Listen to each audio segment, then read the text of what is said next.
I think we are live. I'm going to wait and make sure that you guys can hear me.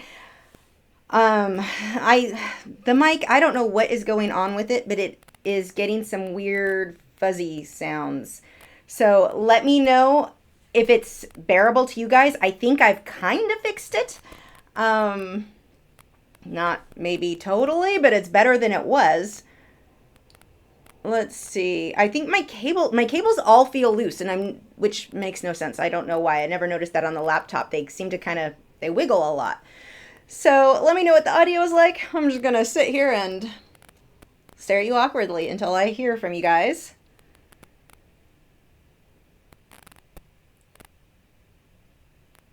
And I don't know that this is a problem. It's weird. It sounds kind of like what happens if I get my cell phone too close to my speakers near my other computer, but my cell phone's nowhere. Oh, it's over here. Let's move that out of the way. Oh, I have an email. Let's see if it's anything that has to be taken care of right now. No. Okay. Let's see. No buzz from okay, so hopefully we are good. So tonight we are starting with a Frederick's watercolor canvas board. No, I'm not working in watercolors, but these canvas boards are wonderful for these.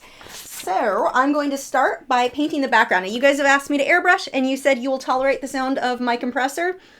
We're going to put that to the test tonight. I am going to airbrush part of the background, but I need to start with just a base color. And I haven't totally made my mind up on what I want this background to look like, so we're going to do a little bit of experimenting. I am starting with some deep violet. This is the Liquitex Basics. And I'm going to mix a gray tone with black and white. I will be using Mars Black and Titanium White.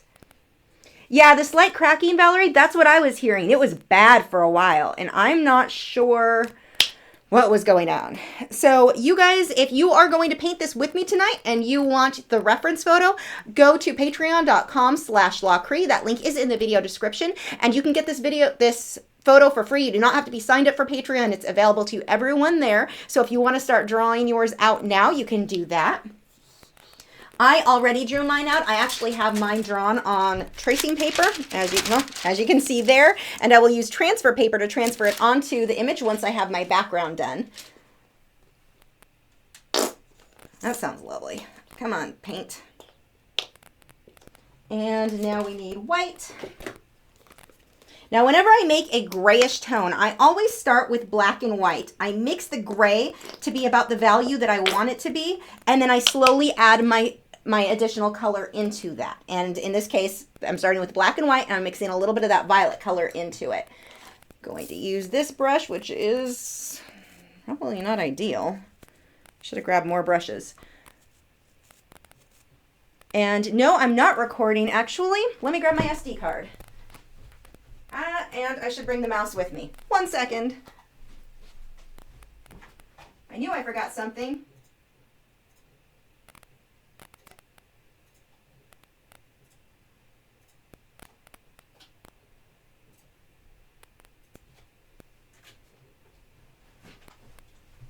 I had to dump the information off my SD card from last night's painting and forgot to put it back in the camera.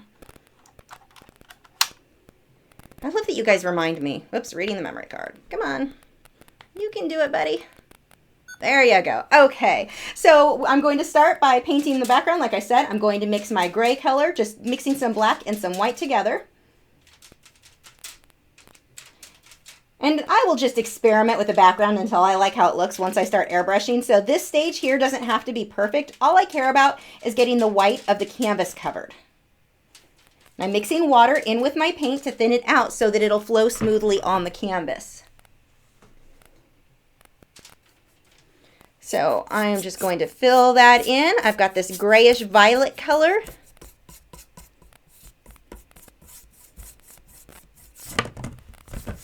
The only thing that I don't like about painting on canvas boards instead of actual canvases is there's nothing to grab onto. Really annoying when you are oil painting and you've got a whole wet canvas. That's a bit of a challenge to keep your hands clean. Just flip that over, make my life easier instead of painting along the side of the easel.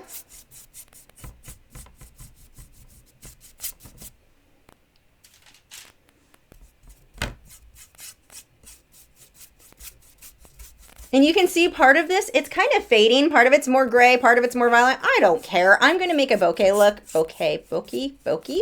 I don't know how to say it. A blurry, out of focus background on this once I start airbrushing. So any brush strokes this show, not the end of the world here. Now, if you don't have an airbrush and you still want to paint this, paint your background however you want. You could paint clouds in the background, do whatever you want for your background. Just get something on there. Now, I am going to soften out the brush strokes that I do have by using a mop brush, or in this case, the Precision Beauty Blender. This is a powder brush, which works better than a mop brush for art because it doesn't shed. Why art brushes don't make these, I don't know. For some reason, the makeup brushes don't shed, whereas the art brushes do. And I don't understand why they don't just make theirs like this. So it's nice and smooth, no brush strokes. Not that it really matters there. Ron Robert says hello. Hello. Okay, and now when I clean these brushes, all I do is rinse the very tips. Up here is not wet, it's only the very tips. And then I go in circles on a paper towel to dry it so it's ready to go for the next time I need to use it. I always want this one dry and clean and ready to go. It's the only brush that matters for me. So I'm going to hair dry this. Plug your ears because it's probably going to be loud.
There we go.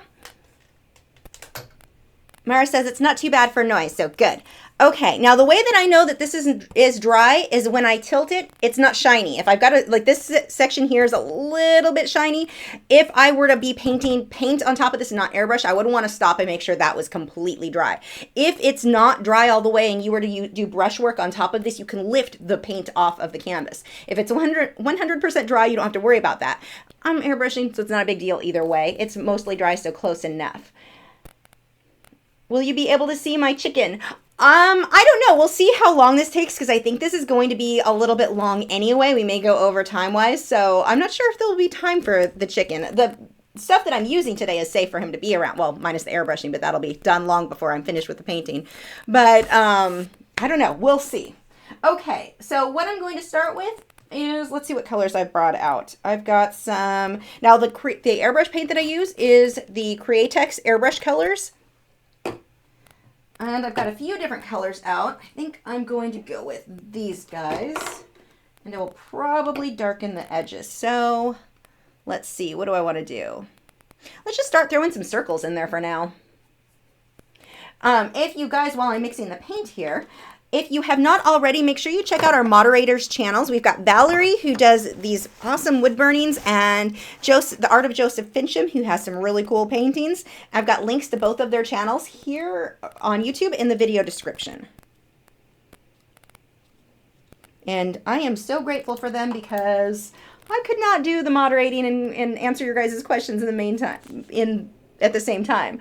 Let's see. Sherry says, do you not wash the makeup brush with water? Yes, I washed it with water that was right next to me.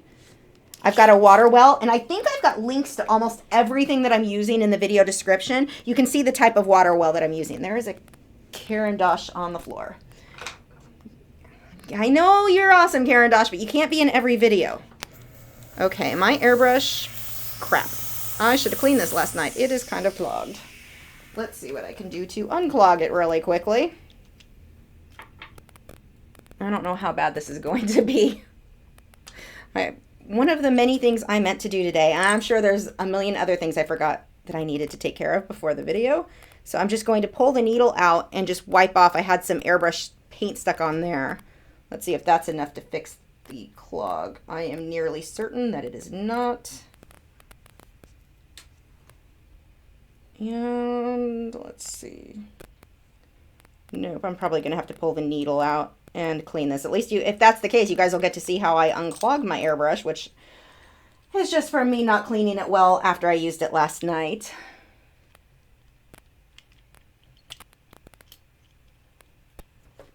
Let's see if that helped at all. I don't think it would be enough. No, come on. Well, I'm getting enough pressure. I might be able to, let me do one more thing. And the next thing I'm going to do is actually really bad for the needle of the airbrush, but I'm going to do it anyway because I don't know where the thing I normally clean it out with is. So going to pull this back apart again, pulling the needle back out and pulling the tip. Yeah, I can tell there's paint there. I may be able to just slide it out that way. Nope, that's just giving me, well, that should be good enough. I think I know where it's clogged. Let me try one more thing. Yes, I'm talking to myself. Are my pliers in here? Nope. I've got a desk you can't see right next to me, and the TV trays that I use for everything to sit on is blocking it. So I can't open the drawers. Okay. I'm going to pull the needle off the airbrush. This is not the right tool for this, and that's what I'm going to use anyway because it's what I have. Unscrewing this. This is really exciting. Come on.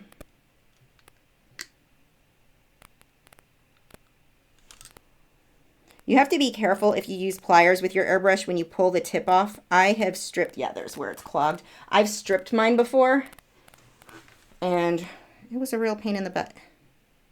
Yep, that was a big clog in there. Just a big chunk of paint had dried that I pulled out. So let's go ahead and see if there's anything else I can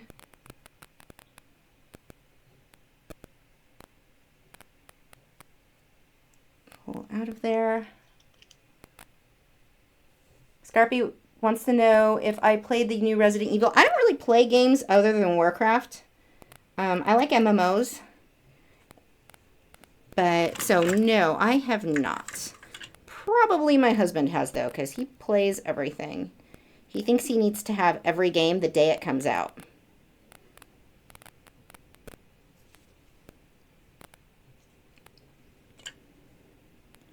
Okay, so now I have to put everything back together, and we should be good. Where did I put the tip? There it is. This tip to the airbrush, as you can see, is teeny tiny. Don't lose it.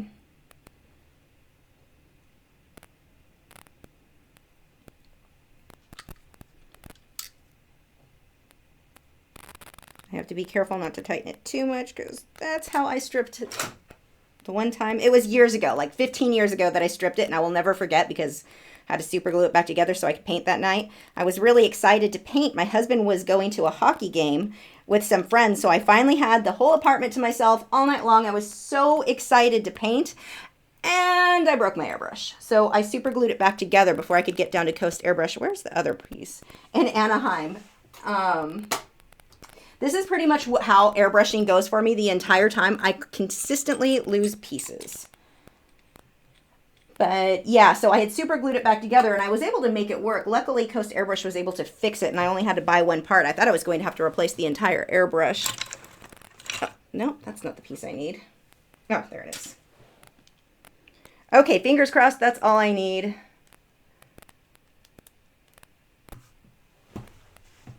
One more time. There we go. That fixed it. I've got good pressure now.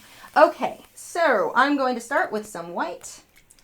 And this white has already been thinned out quite a bit. So there is some water in my airbrush that I sprayed in. I added a little bit of the white. And now I'm going, if I can grab it. I'm going to use these circle templates. You can get them over by the drafting supply section of your art supply store. And I'm just going to create different size circles, and I'm going to let them overlap. And this is pretty much how I always create that bokeh look with acrylic paints. Some are going to be brighter, some are darker.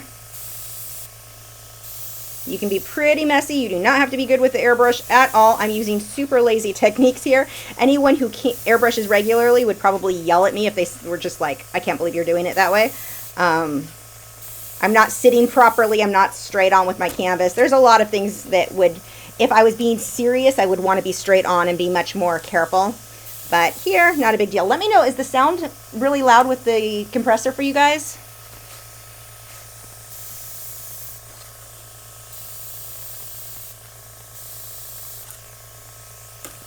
I can make some of these a little darker now.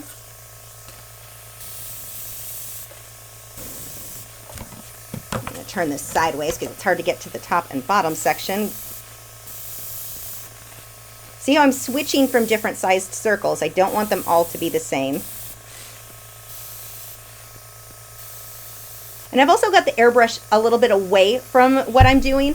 If I was really up close, my edges would be too sharp, and that wouldn't be so cute. So we are keeping it a bit at a distance.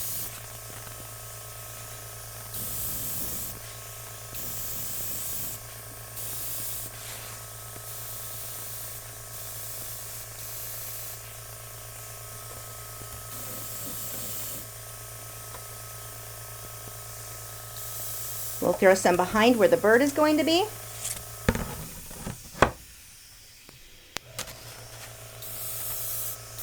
You see, I'm not terribly concerned about where these circles are. You can take your time and plan them out better if you want. With me, I have no reference photo here. I have no idea where I'm going with this background other than that I wanted this look. So I'm probably going to be doing quite a few circles where I glaze over it with a different color and completely change it. Enough so that these first layers, not really that important. I'm experimenting. So you can see now where it was not a big deal at all if my, which side was it? I don't remember which side I wanted to be which. Doesn't matter. But you can see where I'm always telling you guys, especially if you've been reading the newsletter or on Twitter, I've been writing about this, just talking about being willing to experiment. Don't worry about messing something up. You have to just try things and see what it looks like. And if it's good, great. If it's bad, try something else. I'm going to come back and brighten this stuff up again later. But for now, I'm going to dump. I've got too much white paint in here. I'm going to switch to a burgundy color. Dump that out. Lid back on.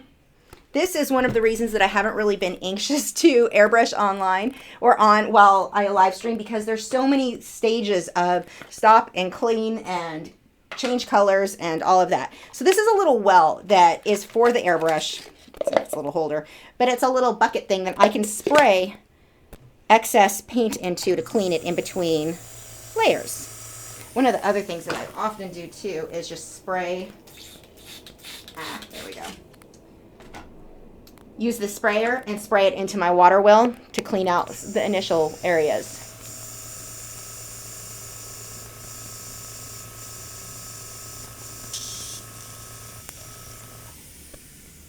Okay, so that is clean enough for that. Now we will move into these magenta, the darker colors. I think what I'm going to do is fade magenta and black on the edges and kind of more of a purple magenta on the inside. So this is a darker, kind of a red color.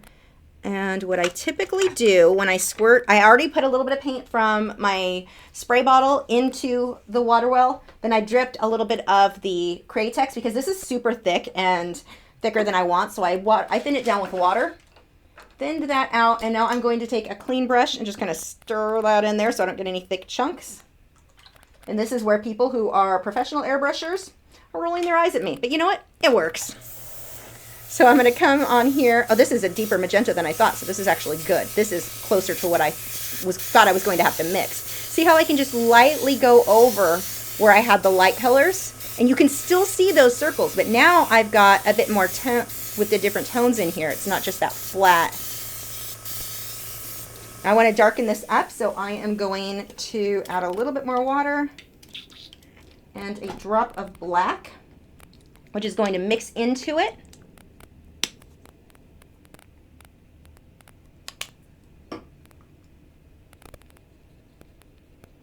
This gives me a really deep color. It's not actually black because I don't want black.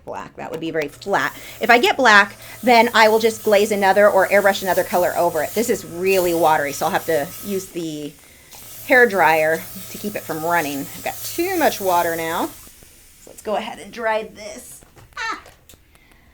Okay.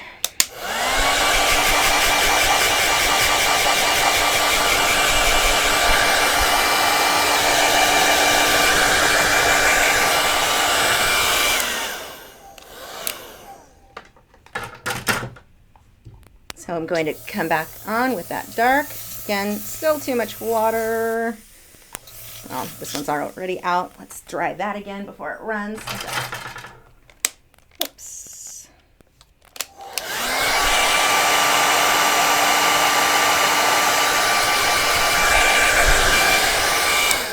Now, I realize a lot of you, if you are following along, don't have the airbrush. And I'm trying to go through this section really quickly so we can get onto the part that everyone who has acrylic paints can join in for.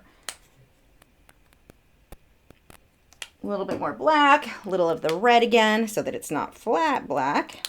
I'm going to stir that.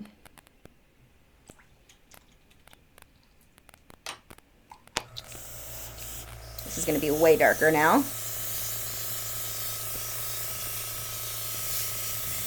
Really focusing more on my edges.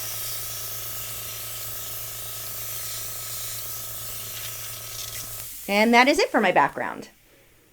And it looks like, oh no, you'll see. Okay, so let's go ahead and clean out my airbrush so that it is not going to be clogged next time I use it.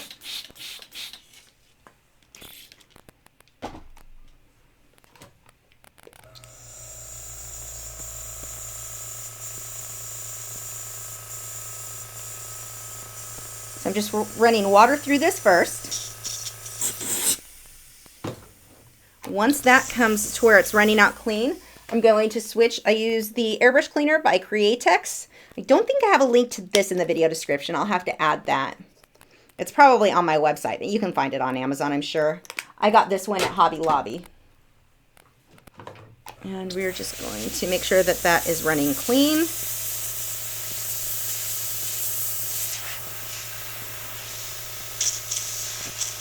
And we are good. Now, when I airbrush, I typically take, as you can see, there's no tip on the airbrush. I pull mine off because, where did I put it? I will show you what I'm talking about if I can find it. One more piece I've lost. See, seriously, and it's not just because I get flustered because I'm live streaming so I lose everything. No, every single time that I airbrush, every time, this is what it's like. I am constantly losing different parts of this thing. But there's a thing that goes over the front, if I can find it. There it is. This little piece here, this guard goes on the front and that protects it. Now you can airbrush with it on. What happens though is it tends to build up, especially with me because I use so much water. It'll build up in here and start spitting, so I just take that off. But you want to leave it on when you're not using it because it protects that needle. If that needle gets bent, your airbrush is not going to do what you want it to do at all.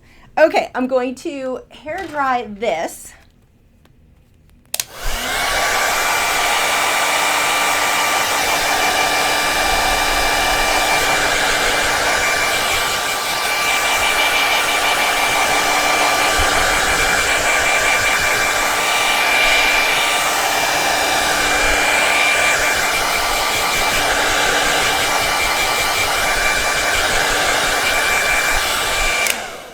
Okay, so for the next stage, you've got a couple of ways that you can get your drawing on here.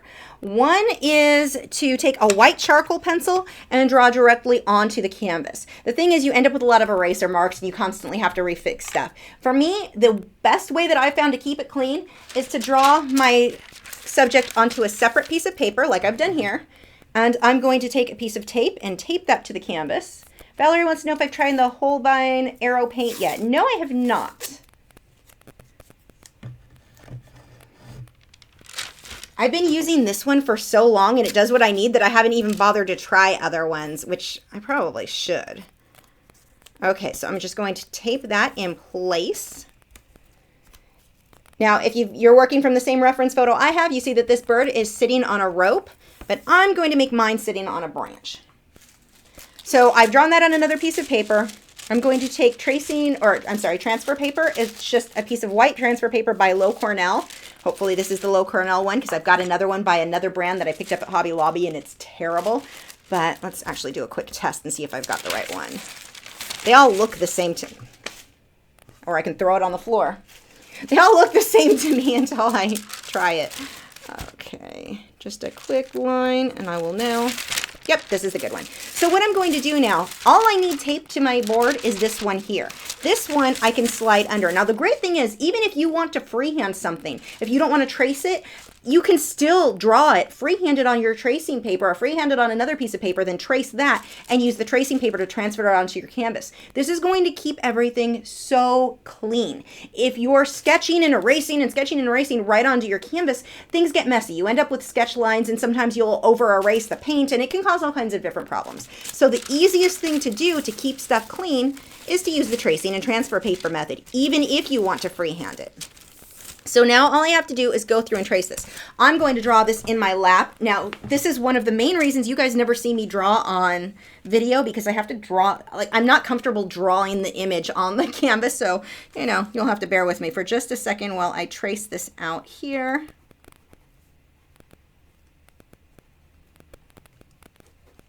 Let's see, do we have any questions while I'm drawing this? Awkward silence. I have no idea what kind of bird this is. If any of you guys know, please let me know. He was a character though when I was taking pictures. He was really posing for us. He was showing me both sides. He'd stand in the front like this and then he was showing me his back. It was really funny. He's a little bit, well, he's probably about twice the size of a cockatiel, if that helps. A little bit bulkier.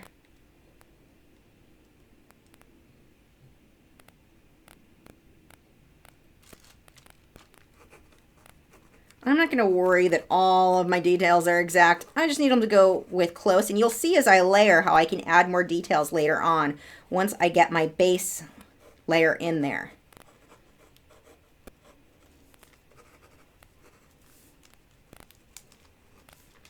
And I don't have a reference photo for the branch itself. I've done enough branches, we'll just guess.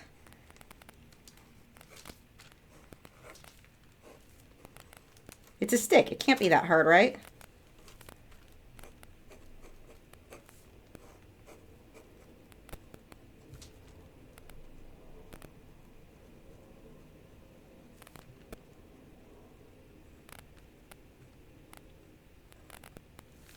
Almost done, and we can paint. Now, as you can see, all I have to do, I just need this paper to be small and I just slide it around wherever I need to work. You don't have to have a piece, like if you're working on a large project, you don't need your transfer paper to be very big. That part just slides around where you want it. The tracing paper, you want to be the same size as your canvas though.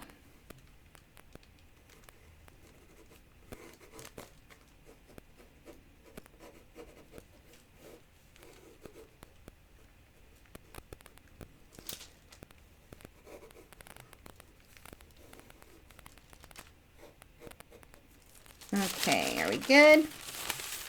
I think that's good enough. Okay.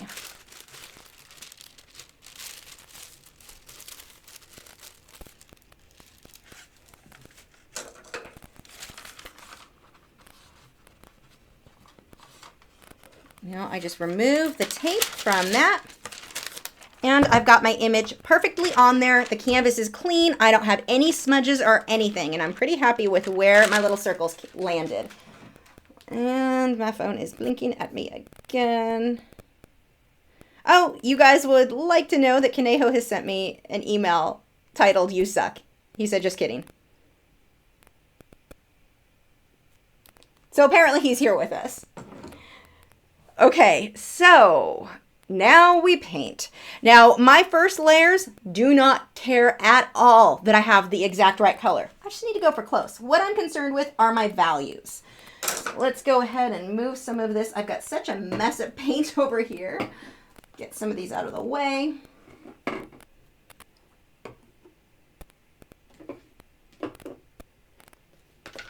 Okay, so one of the main colors I'm going to be using for the bird is red oxide. That is my reddish brown color.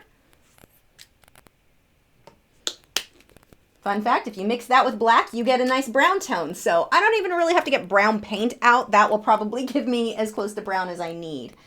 I'm going to use some unbleached titanium white.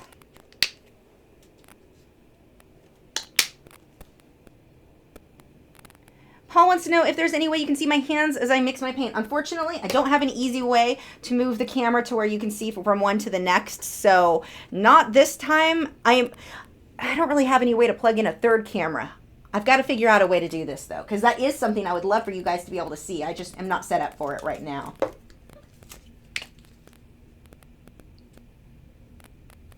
I don't have a lot of water on this, so I may be able to move it into the camera so you can see a little bit, just to give you an idea of how I mix the color. I'm going to use a bit of raw sienna. I've got a little bit of my cadmium red deep hue. I didn't mention, but I put out the blue. This one is cobalt blue hue. And I think that's good for now. I may need other colors, but I think this is a good start. So what I'm going to start with, I'm actually just going to start with this beak. So let me find which brush I want to use. I just grabbed a handful of them. I don't even know if these are, I may have to get up and switch to different brushes if I don't have everything I need over here. Let's see. What I need is a smaller filbert. I do need to grab different brushes.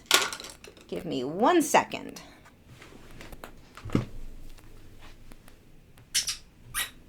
Stepping on a dog toy.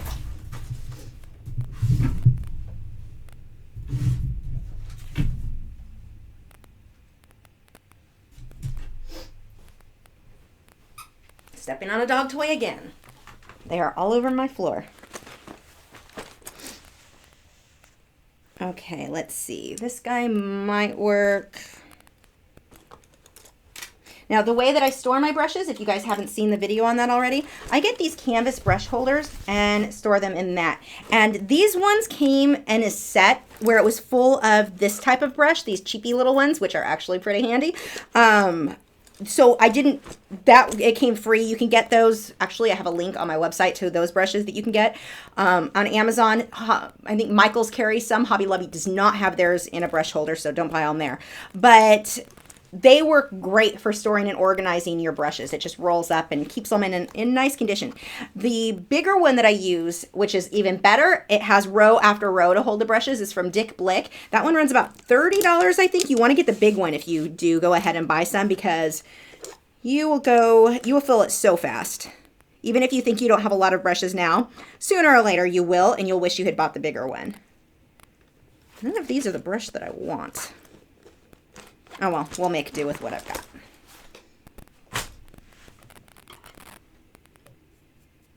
We'll use this one, maybe this one.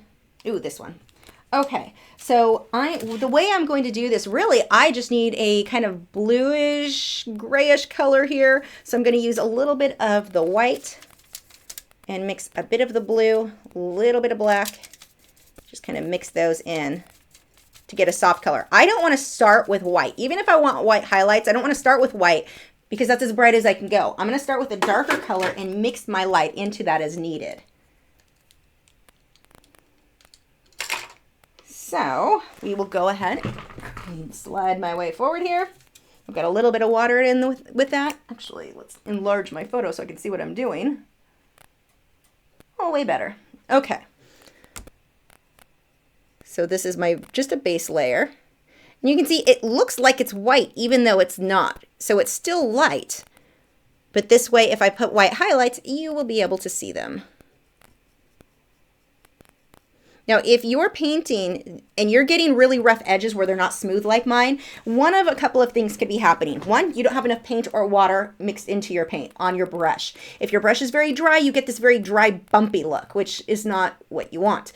So it may just be a factor of needing more paint and more water on your brush. The next reason that can cause it is if you're using a canvas that is really, really rough, has a lot of texture, it's hard to get the paint in all those little nooks and crannies, all those crevices, and so that will give you a bumpy look. This being a watercolor canvas board is super, super smooth, so that makes it easy for me to get the nice smooth lines. Great for detail work. Now we've got this grayish black color we're going to move into. I'm going to use a smaller brush for that. I'm just going to add some black into the color I was using. A little bit more blue.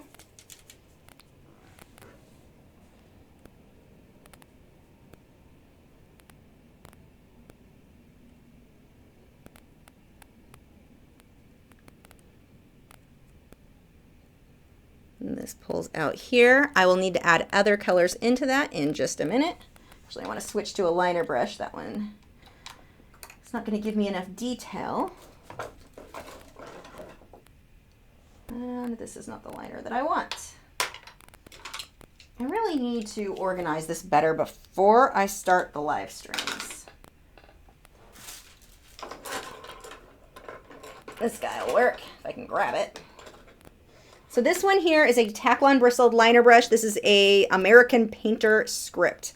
Don't know where it came from. Any liner brush is really going to work.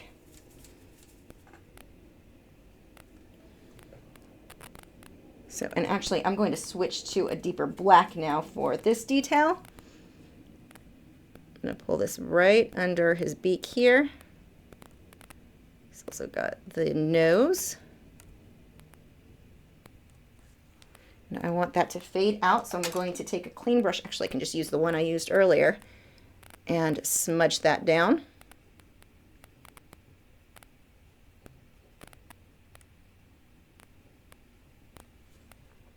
There we go. I want a deeper gray for a part of the beak here.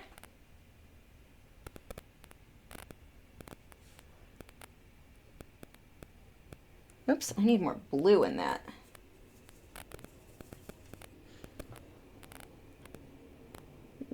I'm going to let that mix right into that light color that I already had. We'll put a highlight on the underside of the beak. And really, all this is going to come down to, when you're working towards painting things that look pretty realistic, I know it can be really frustrating for people. I hear a lot that their work doesn't look realistic enough. It comes down to paying attention to the little details. Little things that you wouldn't think are important, they all add up to making a finished product that is very realistic looking. So even like here, you would look at it and go, okay, white on the top, black on the bottom, done. Well, no, there's a lot of shading in there, and being able to pay attention to that shading, that's all going to come together to make that finished piece look more realistic.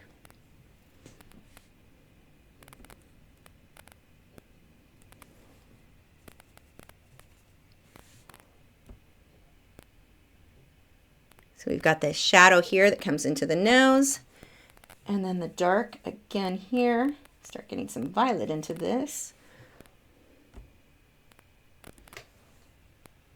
Right there where I just made the brush stroke, not much came out of the brush. I didn't have enough paint or water on my brush, so I just need to reload it. Oop, way too light. Need more dark.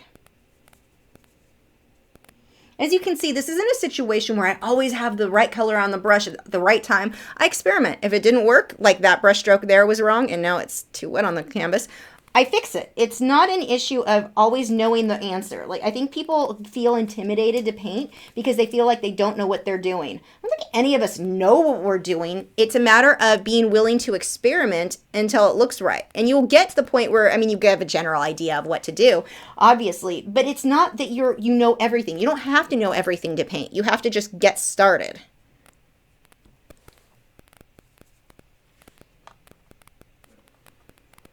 Linda wants to know if I do watercolors. Not currently, but I do have a set of watercolored colored pencils coming from Derwent. So I'll be playing with those. I may try some from Caran d'Ache and Faber-Castell eventually as well. So here we've got a dark shadow there under the beak. There's going to be a dark shadow right over his nose. We can go ahead and put that in now. Darken up his nose a bit more so that I can put the highlight around it.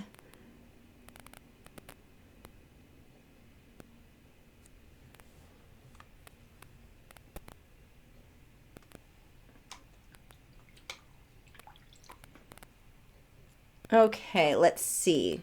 We can get some highlights here. Get a little bit of white to highlight under the nose. I'll come back through with more of that later. Get some white highlight on the beak.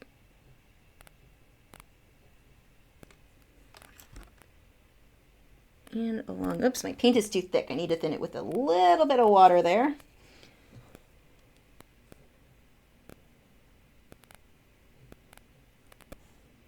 I'm going to dab that with my finger just because that line was a bit more harsh than I want. Got another highlight here. I'm going to take a clean brush and just smudge that. Actually, this brush isn't clean. It's dirty from the last time I used it. So let's go ahead and rinse that out and do that part again. See what I mean? It's not perfect all the time. Like right there, that was a mistake I made. No big deal. Keep working on it.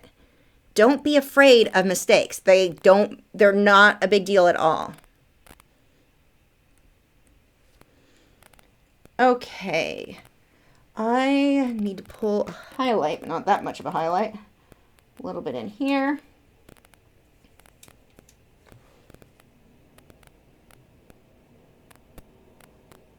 And around this way. I'm going to smudge that.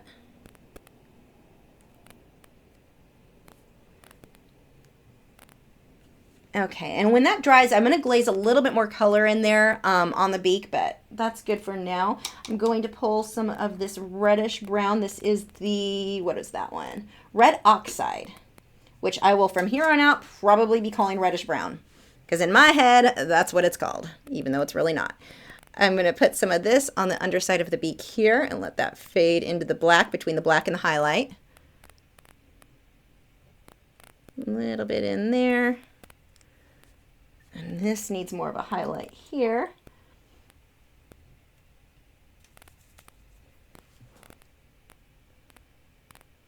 That rounds off. In case you're wondering, even when you guys aren't here, it's pretty much how I paint. And this rounds off and a brush strokes goes all the way across here. Yeah, I totally talk to myself. I narrate what I'm doing, even though I'm not really narrating for you guys because I don't record the audio at the time that I'm painting. Pretty much just talk to myself. This is what happens when you spend too much time alone.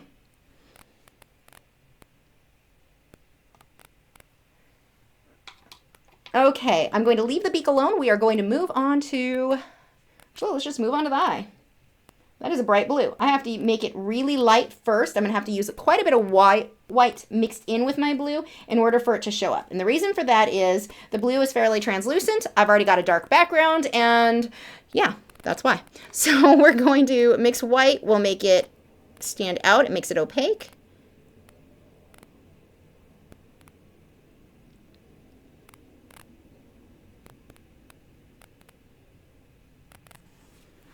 I want to make sure that's nice and round, although I can round it off when I come through with the outline. I'm going to let that dry, and I will put shading in there. I don't want it to just be flat blue like this. There will be shading later.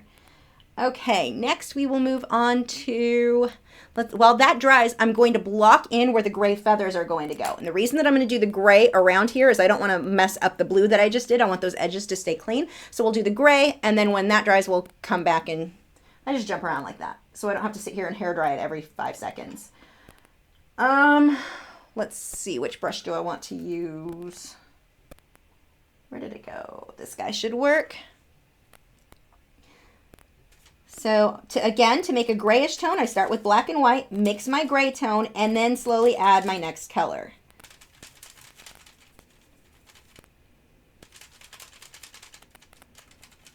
I'm going to put a little bit of violet into it. Actually, I can have a little bit of blue too.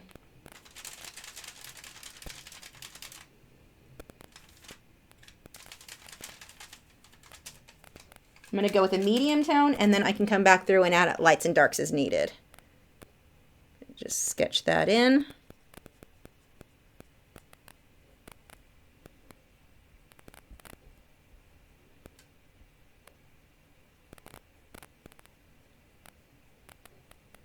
So you can see I'm starting with just a solid color. I'm not worried about every little feather showing just yet. I just need a base color first.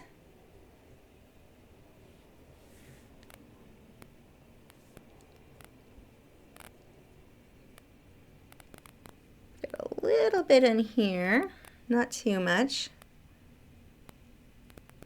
And then other areas that I have gray will actually shift more to blue. So I think I will leave that alone right now.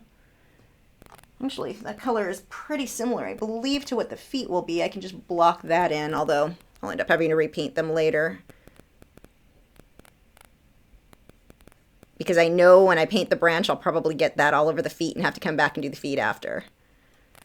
Okay. I'm going to leave that alone for now. What do we want to do next?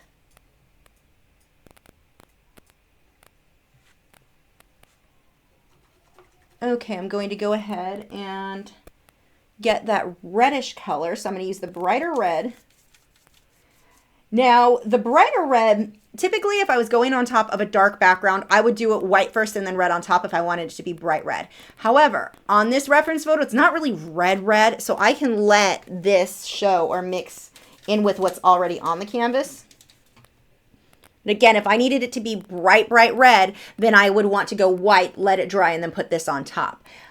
And again, if you guys are just joining us and you haven't already, you can get this reference photo over at patreon.com/Lachri. I've got this one available for free to everybody. You don't have to be a member in order to download this. So if you want to paint this yourself, you are more than welcome. It's a photo that I took myself, so I can give you guys full rights to that. So just blocking that in. Now, right now, this looks very flat. It almost looks like it has that pop art feel, just solid colors. I have a lot of work to do. Oh, sirens. Don't hear that very often out here. It's funny, from Southern California, where I lived, I was right on a major street, and so we heard sirens constantly. I never hear them here in Texas, so it's always weird when you do. Okay, I'm going to pull a little bit more of this here under the beak.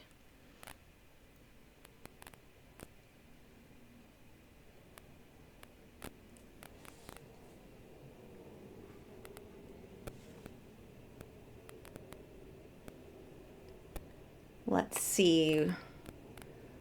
I'm going to let that set now while that dries. Actually, the inside of the eye should be done enough. I can come back through with the liner brush. This is not the liner brush I want. Hold on, let me get a new one.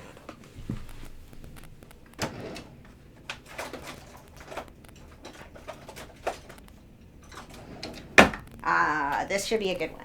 Okay, this one is from the Master's Touch. This is a a synthetic hog hair brush from Hobby Lobby, one of their generic ones. This one is a number 1.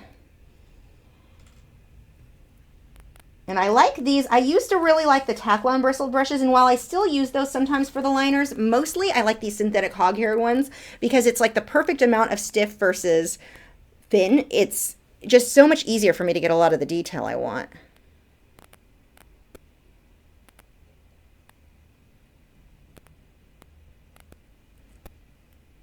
This is actually not a perfect circle. His pupil's kind of weird.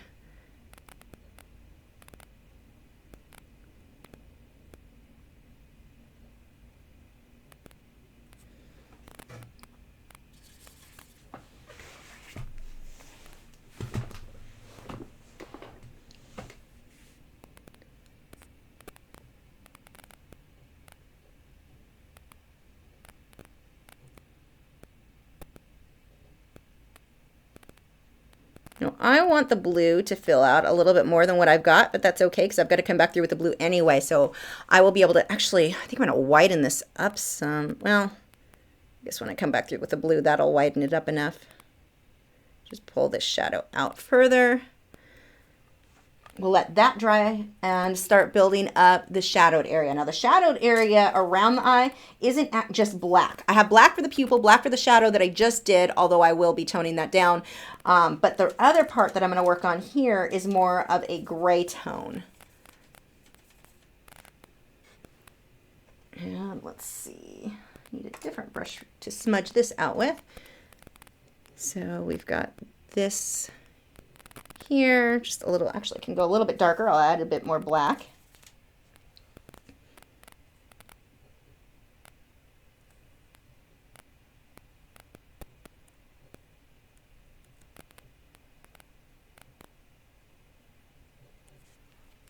And I'm going to smudge that out with this brush here.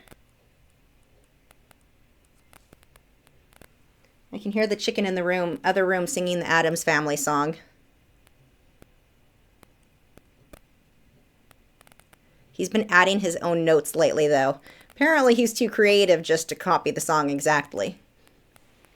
Denise asks, how many brushes do you end up using in one painting? I would say generally 10 to 20. When I count how many I have to wash, that gives me a better idea. When I'm acrylic painting, I don't use as many. When I'm oil painting, I go through a lot. Just because I'm too lazy to clean them as I'm working. With acrylic, I will. But I'm going to pull some more of this brighter color and let it mix in with some of the gray.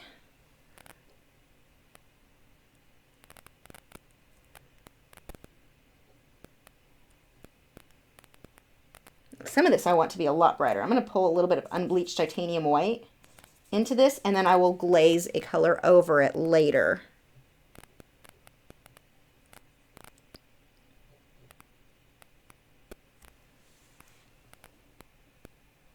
So this live stream is going to go longer than usual because I want to finish the whole thing. This portion that I'm doing now is the longest. The rest goes pretty quickly, but this will go a bit longer. So moderators, don't feel bad if you have to leave. I appreciate you for being here as long as however long you're here, I'm glad for. Tonight started late with the mic, and then I knew this one would be a long one, but I want to go ahead and finish it in the one sitting. But like I said, this is the slow part.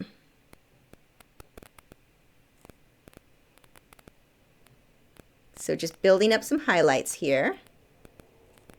Now these highlights are too bright. I will tone them down, but I've got to make them light first so that when I glaze the other color over it, it shows up. Glazing the color over the gray that I had wouldn't have gotten me bright enough. I'm going to come back through with that light blue now.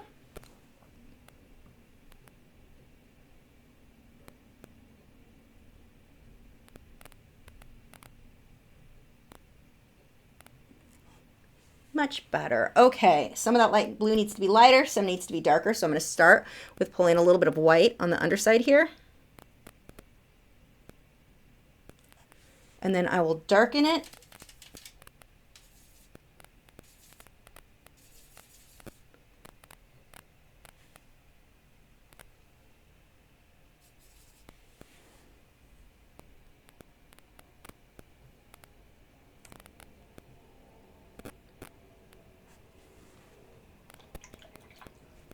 Coming back through and cleaning up that black line.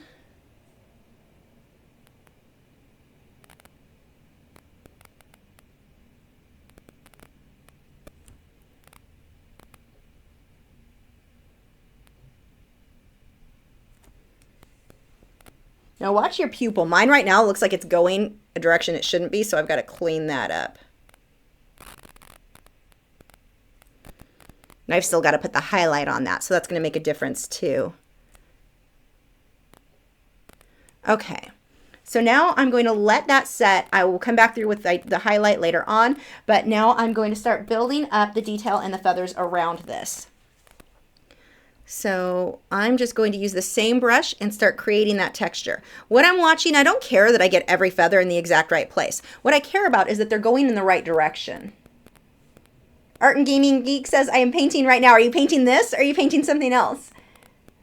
Either way, totally acceptable. JPC13 Art says, do you find small paintings like this in between big paintings helps you keep motivated? Absolutely, so much. Good question, because that's such a big thing for me. If I do big painting after big painting, or like colored pencil piece after colored pencil piece, because colored pencil takes so long, I start to get burnt out. But if I mix in stuff like this that I can do, in one night, in one sitting, it really does help keep me motivated. And not just because it's smaller, because it's acrylic, that also makes it go faster. So mixing up the medium definitely helps me. I did a painting last night, start to finish too, for a collaboration I've got coming that'll be a tutorial on painting horses in fog. I think I'm going to put rain on it too. But I got everything except the rain, if I end up adding that, done last night. And it was just nice. It was a lot of fun to do something quick and simple that I'm not worried about every little detail. So we've got the sunlight is hitting this guy here. I want to make sure I get this area brighter.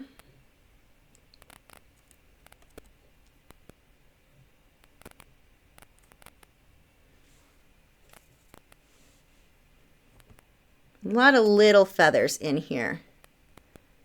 You know, I think I should be able to write off my chicken and all of his supplies as a tax deduction, because having him around was a good reminder of how the feathers fall along the side of a bird's face. That's totally art related, right? That's why I had to have him.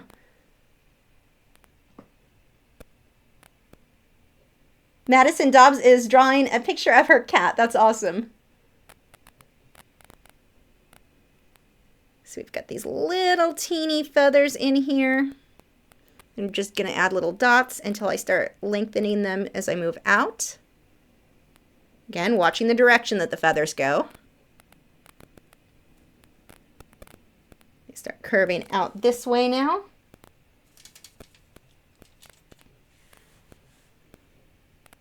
Using a little bit of a lighter color here. The sun is coming through the trees and it's hitting them in random places. So I'm just kind of watching where those go. And I think I'll make mine a little bit brighter where the light's hitting them than what it is on my reference photo.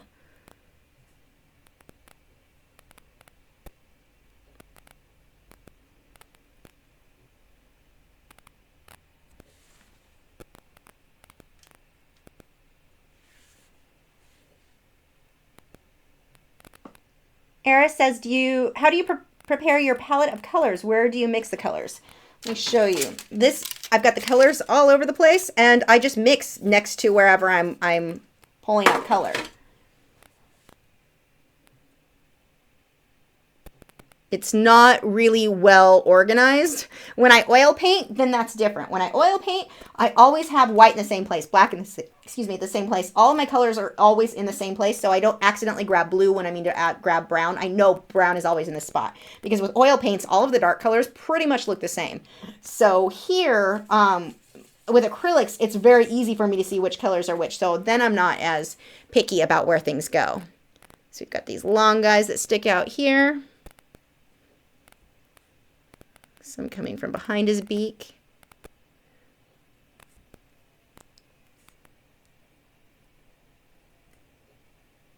It's got some wisps going here. Don't worry, buddy. My hair goes all over the place like that too. Don't feel bad.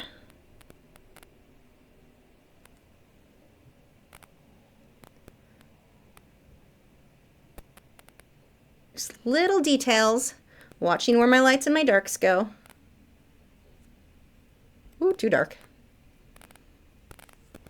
Warrior Potato on a Unicorn, who has the best name ever, says, will you ever do a cheap art supply challenge or a 3-marker challenge? 3-marker challenge maybe, but a cheap supply, I don't know. I don't have interest in, I sell my work. I don't really have a lot of interest in doing things that I can't sell because they're crappy quality.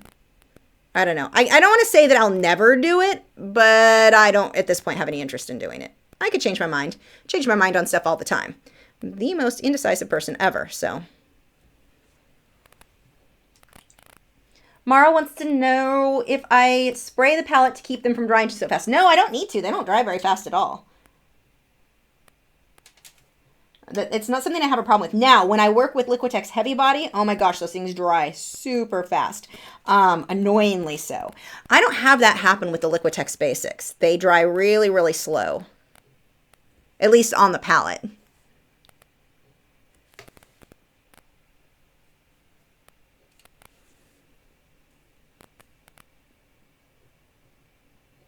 Some thicker feathers there with a little highlights. He's got a few coming around this way. I'm going to go ahead and do the dots for the highlight on his eye.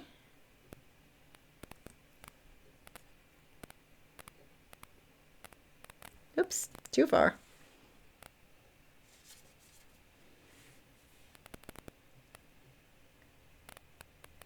This area drawing says, would you consider makeup a form of art? Well, it can be. I guess it depends on what you're doing. I mean, I can say that the skill level it takes to do makeup well helps when you are an artist, because we use a lot of the same techniques for, like, contouring, for example. You're basically changing what the shape of the face looks like based on where you put your shadows and highlights. And that can be applied to art. So I can see where there would be crossover of skill, but I don't know. Everyone can say anything is a form of art. Form of art, yes. A fine art, no. How's that?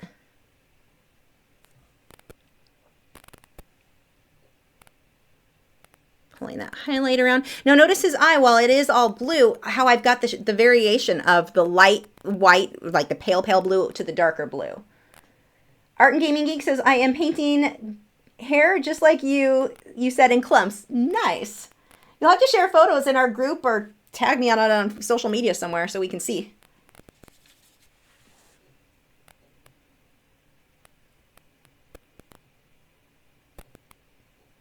Little details here. Almost done with the face, and we can move on to the body, which will go faster.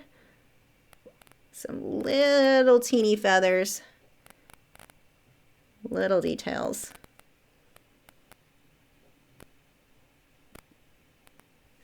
I'm going to pull a few lighter areas. Even though the reference photo doesn't have the light feathers standing out so much, I'm going to add a few just because the black is blending in so much with the background. So I will throw a few light ones so that you can really see those feathers are sticking out.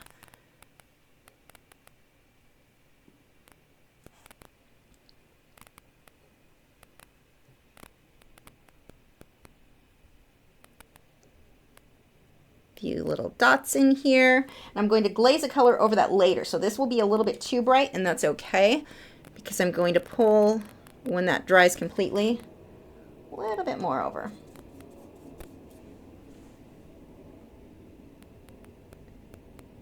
Danik says, are making memes, what was that? It scrolled up. Are making memes a form of art? I'm going to assume you're kidding.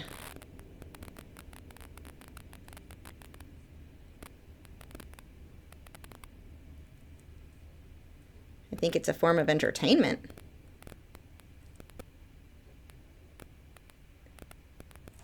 Okay, we're going to leave that alone for now. Let's move on to the body. Yay, moving forward. Okay. And I will probably come back and make changes to that as I go along, but that's the majority of the head. I do know I want to pull blue into that, but I'll wait until I've got the blue for the feathers. Since I'll be mixing it then anyway, I may as well wait. So now we're going to do all of this reddish brown of his chest. He's got a poofy chest. I'm throwing paint on the floor. Which brush do I want? This guy should work.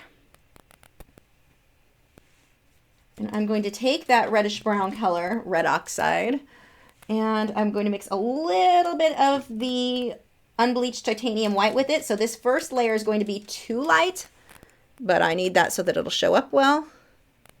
Just blocking that in.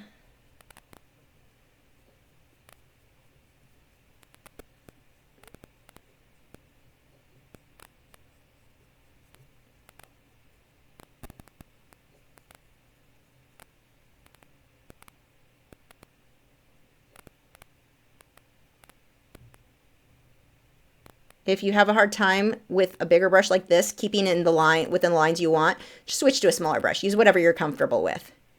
The more you paint, you'll get to where you'll be comfortable with a bigger brush, but when you first start, it's normal to feel like you have more control with a little one, and that is totally fine. Use whatever you're comfortable with. I'm going to mix a little bit of my violet color in with that red oxide now as I move onto the shaded area of his belly.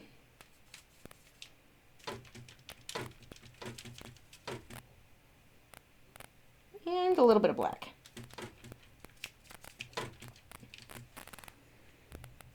Denise wants to know how one can motivate oneself to draw.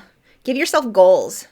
Tell yourself you want to have a certain amount of drawings done, like a new drawing every day, or just give yourself a goal. I think those really can help keep you motivated.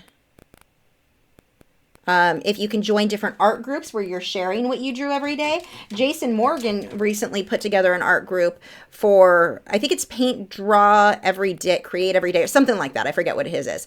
But, you know, join a group like that where you are drawing every single day. That can keep you motivated, where you're sharing it with other artists.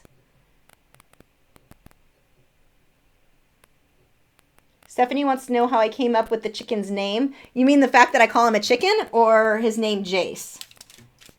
His actual name that my husband called him Jace, although we kind of want to change it to Sheldon, because when he laughs like Sheldon and Big Bang Theory. God, I haven't watched that show in so long I don't even remember the name. But he mimics my laugh, and it sounds hilarious when the chicken does it. But when my husband actually wanted to name him Jace, that's his name that no one ever calls him because we just call him Chicken.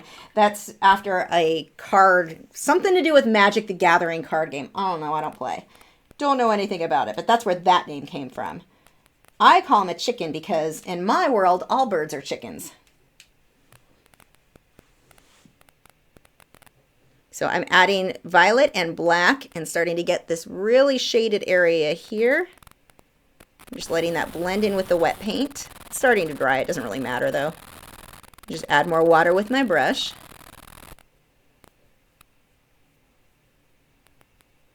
And I'm going to glaze more of that violet magenta color on top of this. I'm not going to leave it just straight black like what it is now.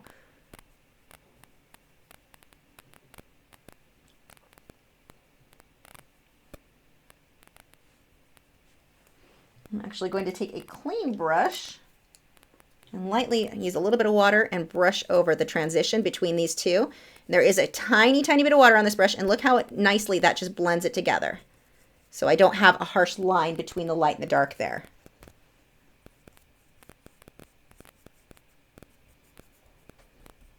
Now, if you're using a crappy acrylic paint, that may not work so well for you because it'll start to lift off your previous, it causes all kinds of problems. But with the Liquitex Basics, which I love, these, it works perfect. English perfect to leave with for whatever. I'm going to add where the shadow is here. That is not enough of a shadow.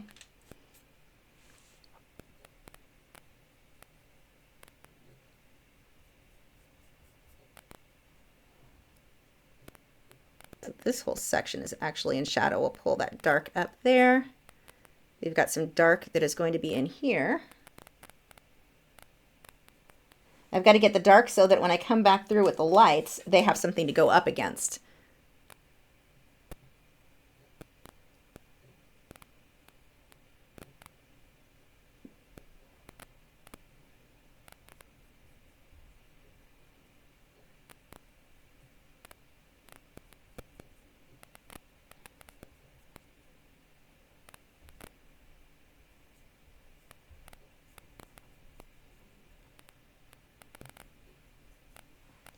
Okay, that needs to dry. While that dries, I'm going to block in the bluish black feathers. I'm going to pretty much, how do I want to do those? Let's just line first where the dark is, since I've already got that in there. I'm just going to outline them with black. I will put color on top of it, but the black will still show through where my feathers were, so I don't have to redraw those in.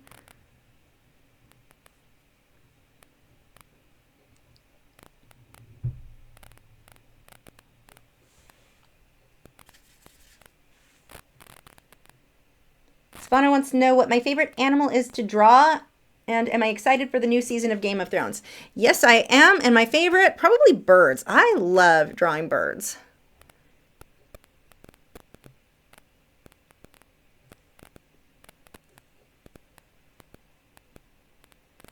But as much as I love drawing birds, I love drawing other animals too. Like I would never want to just only draw one thing. I would get very, very bored.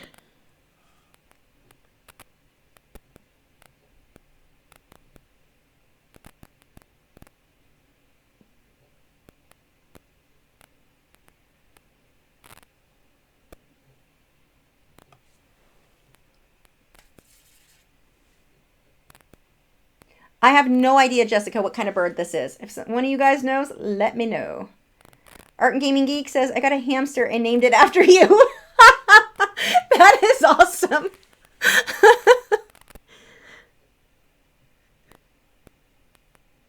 kind of fitting because, well, people say I sound like a chipmunk, so, you know, hamster chipmunk. Close enough.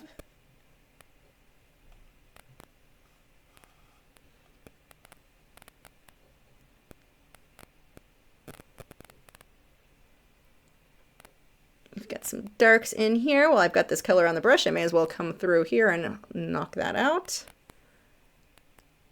Few darker sections in here. I'm going to start getting the detail. Too much paint on my brush. This is why my easel is such a mess. I don't think you can see it on here, but I keep wiping the easel, my brush off on the easel. This is how I end up with brush marks all over the place.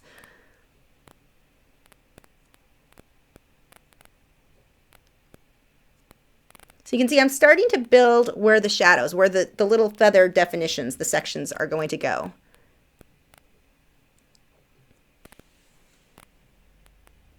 Denise wants to know if I paint better to silence or to noise. Definitely to noise. Well, I guess it depends on what kind of noise. My neighbor's dog barking, not my favorite to paint to, but to books or music typically. It's very weird for me to sit with a room that has no noise. Like I've almost always got an audiobook playing. It is really rare that I'm in silence.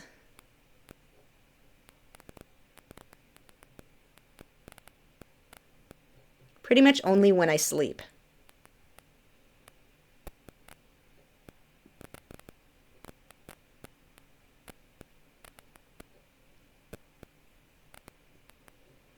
So I'm just going approximately where these little clumps of feathers are.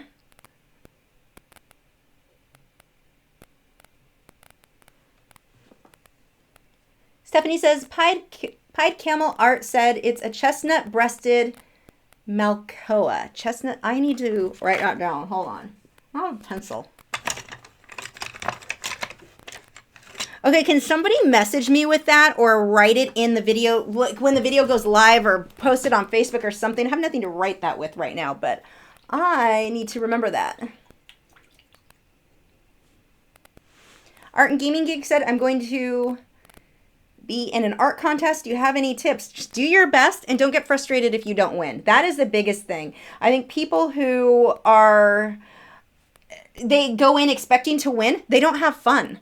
Go in for the fun of doing it. If you win, great. Do your best. Know that you did your best, but don't get upset when you don't win, because only one person's going to win the main prize. Only a handful of people are going to win anything.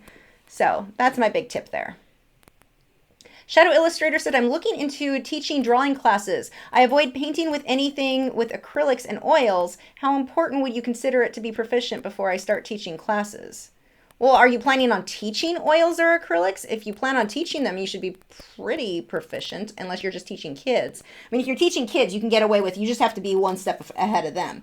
But, I mean, littler kids. But if you're planning to teach adults and you don't know what you're talking about, they're going to know. So, kind of a big deal. If you're just teaching, if you don't do oil and acrylic painting, then just teach drawing. I mean, what medium do you work in? That's what you should teach. Don't start off trying to teach them something that you don't know a whole lot about. They probably won't come back. I'm not saying that you have to be an absolute expert. Now, this color here is the red oxide mixed with unbleached titanium white. This is where I'm getting these highlights, and I'm going to go a little bit brighter than I need to go so that I can come back through with glazes later on, and these will still show up. Funny Dude wants to know if I ever decided on a set of watercolor pencils. Well, I will have the Derwent ones coming first because they're sending me their set.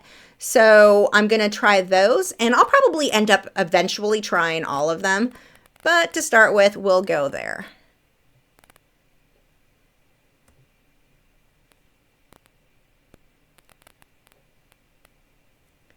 So again, clumps and clusters. And this is where the light is hitting, so he's going to be a bit brighter than he'll be in other areas. But I think I'm going to go ahead and just use this color everywhere where I'm building this texture, and then glaze over shadows or darken it with the glaze. And then that glaze will go over the dark, the black, and this, which brings them both together really nicely. You'll see what I mean when we get there. Ron Robert says, your painting already looks great. Thank you.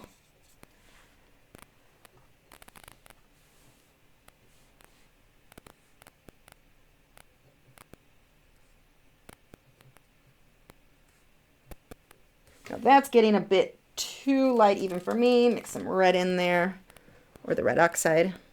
There we go. Still fluorescent, but that'll tone down when I glaze it. See how I'm doing clumps and clusters? I'm not randomly going line, line, line, line. That won't end up looking realistic. It's these clumps and clusters that are going to make it look like feathers.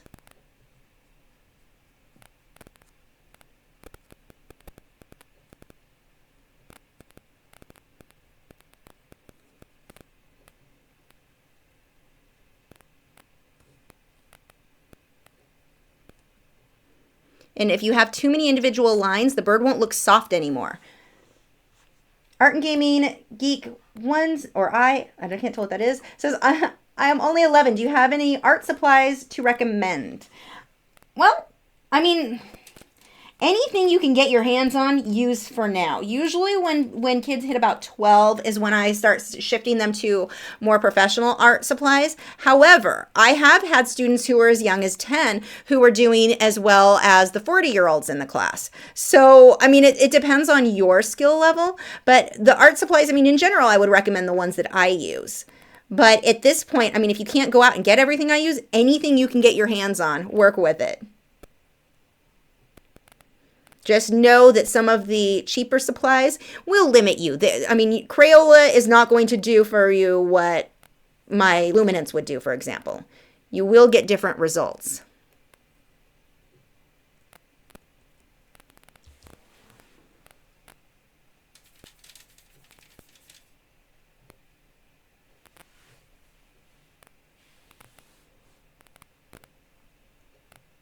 I'm going to switch to a slightly larger brush than this #1 liner because I need bigger feathers, bigger clumps.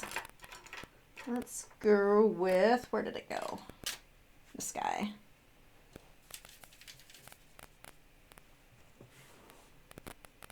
Too dark. There we go.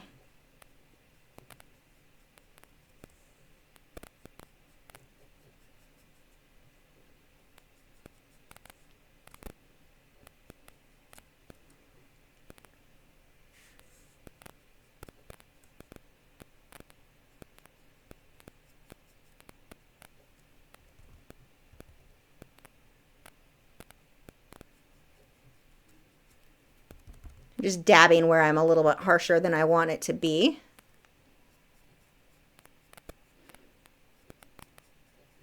And see how I'm grouping these together. Not copying the reference exactly. Those of you who do have this reference photo, if you did download it, again, it's available over at patreon.com/Lachri. That link is in the video description if you want to download this one for free. But if you look at that reference photo, these feathers aren't exact. I don't need to be exact to have him look realistic. I need to be close. Clumps and clusters.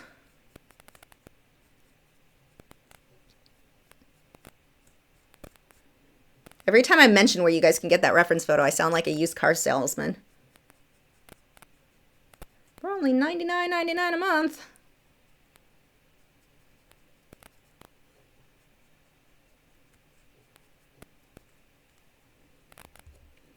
Okay, so I've got the texture I need. What I need to do now is start brightening up here.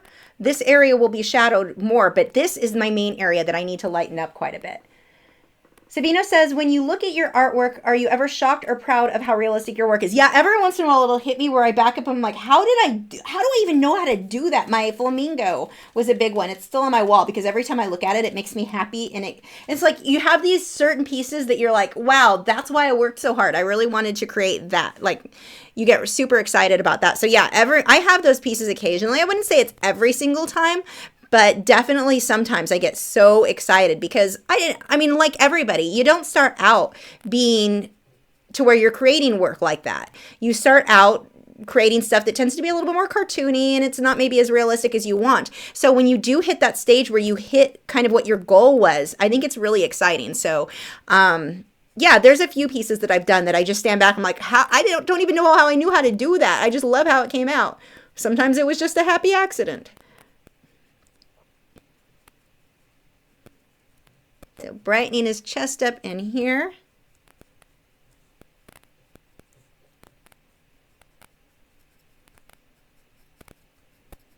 I've got to make sure I've got almost too many clumps and clusters. I've got to start overlapping some of these or it'll start looking too fluffed up. I don't want so many gaps in between his feathers. Kyle says, what do you like to paint on most? I would like to start painting and I need this tip. What do I like to paint on most? Canvas. This one is a watercolor canvas board. I love this. If you go to my website, lachri.com, under supplies for acrylic paintings, I go through some of the different canvases that I like, but I really like the Frederick's. I only work on Frederick's canvases, but the Frederick's Blue Label Ultra Smooth canvas is really nice for how I work. Their Belgian linen canvases are amazing. Their watercolor canvas boards, their mixed media nature core boards are also really nice. So those are some of my favorites.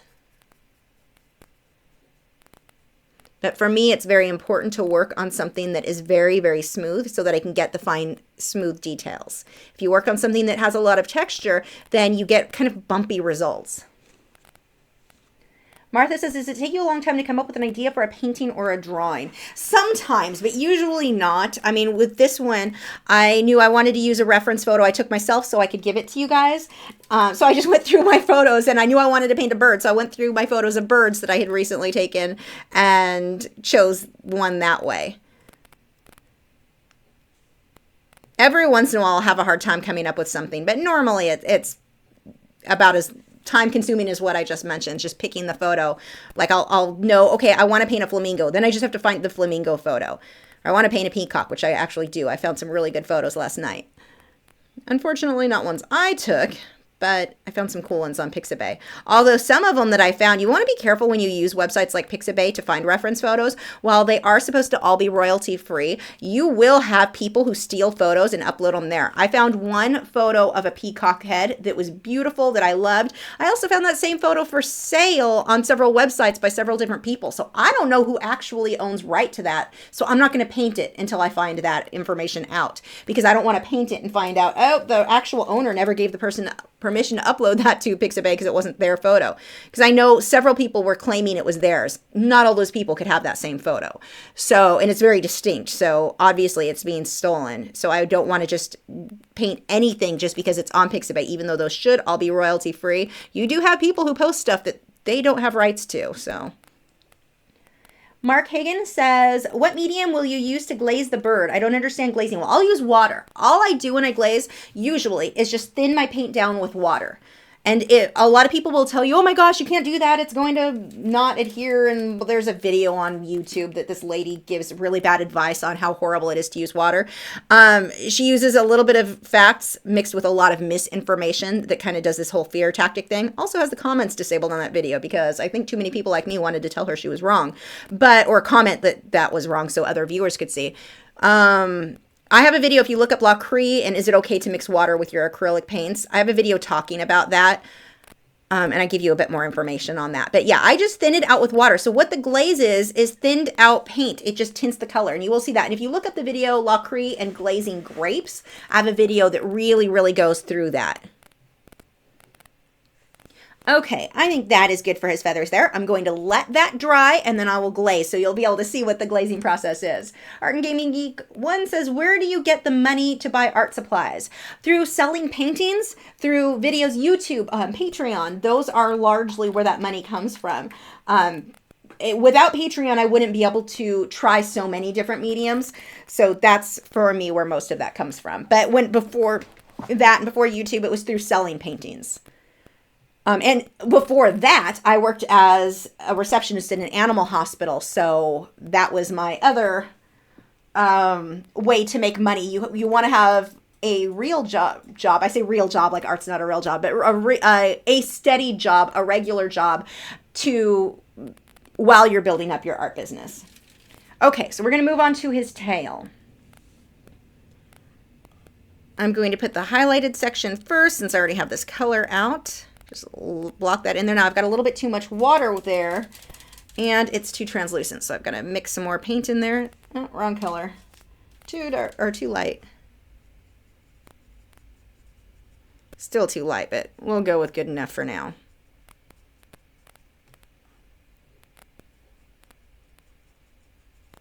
Actually, I'll probably leave it that light. I'll probably lighten up the other feathers around it so it stands out more.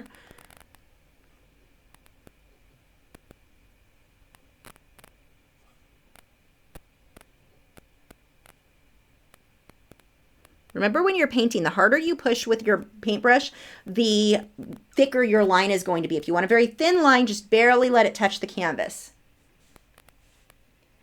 Jonas Flora says, is it okay to give permission for my painting to be a book cover when I already sold the piece? Absolutely. When you sell a piece of art, you're not giving up your copyright. You're selling the original art, but you as the artist, unless you had it in the contract that you're selling the person the copyright, which you typically don't ever do, you maintain the copyright. So the exceptions to that would be, let's say you were hired to paint a painting of somebody's kid and you used their reference photo. Check with them that it's okay that you sell prints of that. They may not be comfortable with that, and most people don't want to buy prints of somebody else's kid anyway. Kind of gets weird, but that would pretty much be the exception. But you paint something like this, you painted this bird and you sold the bird, you still have rights to make prints, and you don't have to ask the person who bought the painting. That's your right. You maintain copyright always. But good question. It's one that actually people have a lot.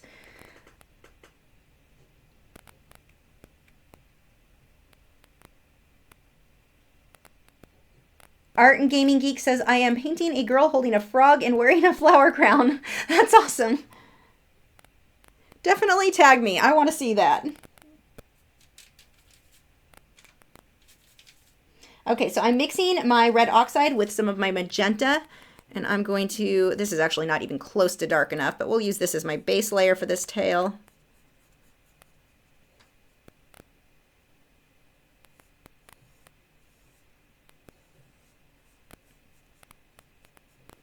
Go ahead and darken that up quite a bit. I'm going to add more magenta, a little bit of blue. Whoops, too much blue. And as I'm mixing, just to show you again, I'm just kind of mixing off to the side like this, pulling the color in until I get it where I want it.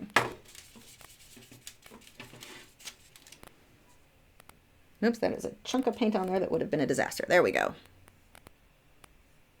Much closer to the color I want.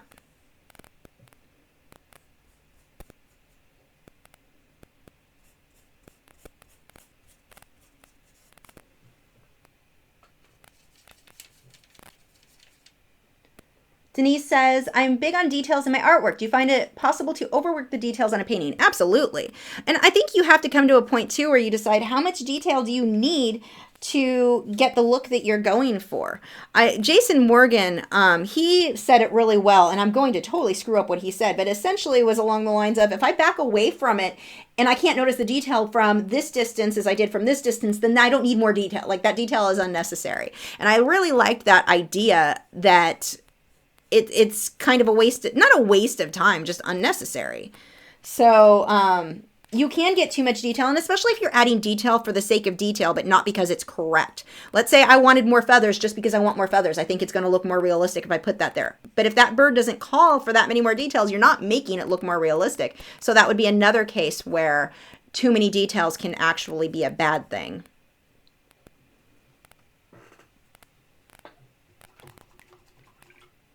Okay, I need a bluish black color.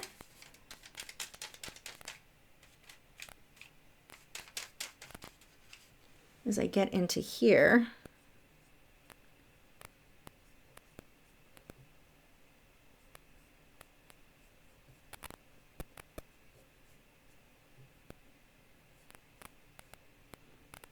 Pulling that down on the edges. Get a few streaks of this color in that tail. A little bit more here.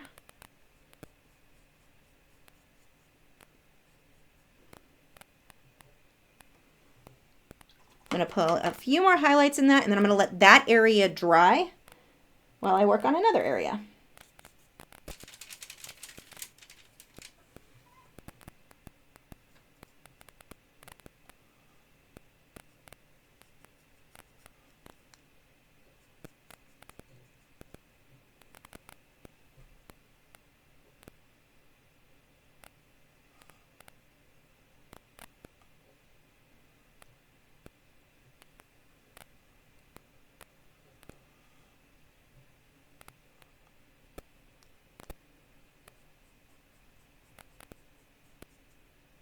You can see just little wispy lines, making sure they go the direction of the feathers. Whoops.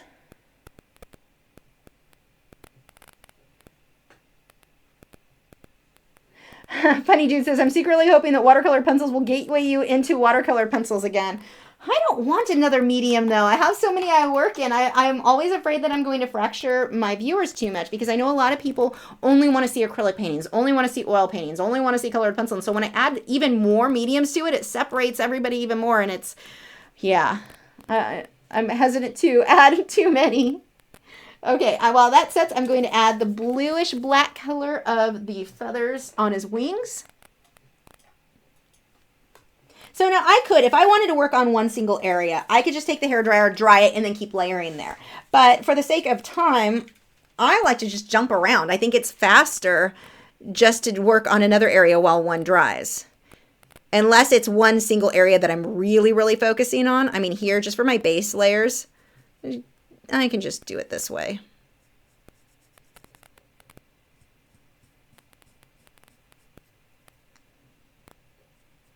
I've got a lot of detail I'll have to come back through with this on.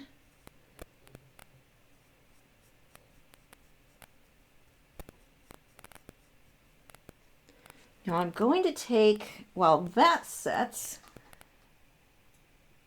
let's pull some of this bluish color into his head.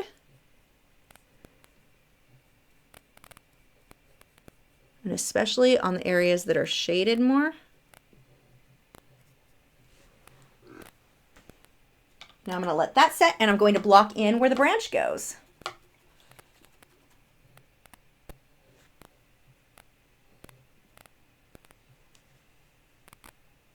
If I can find where, that is not the brush I want. Where's my filbert?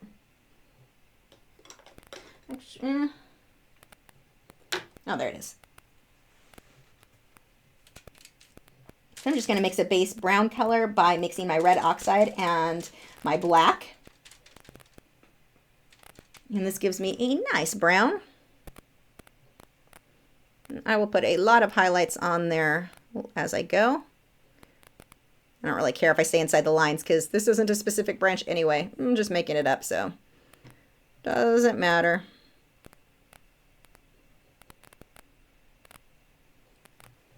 Tina says, can you do a tutorial on how to do a bokeh background without an airbrush?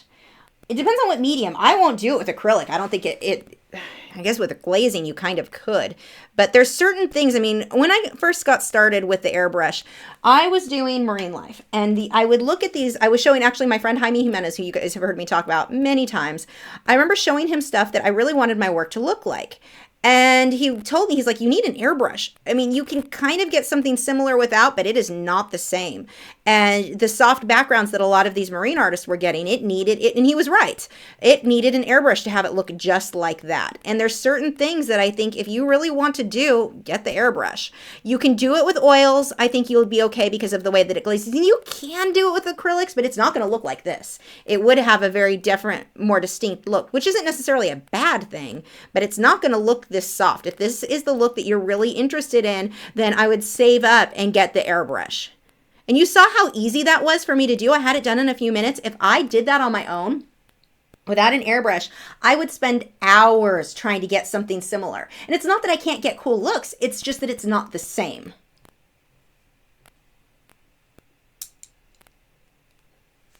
Okay, I'm going to come through and start hitting where my highlights on this branch are going to be.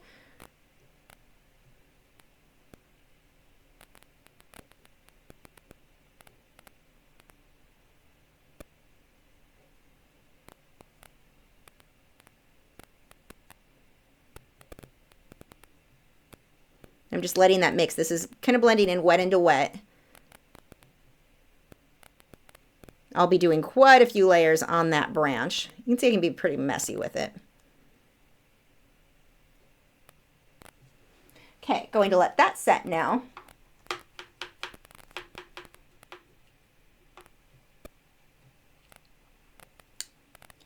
Okay, let's see. What do we want to work on next? Is this... Yeah, that's probably dry enough. We'll go back to the tail. The tail doesn't really need too much more work. We've got a definite shadow here.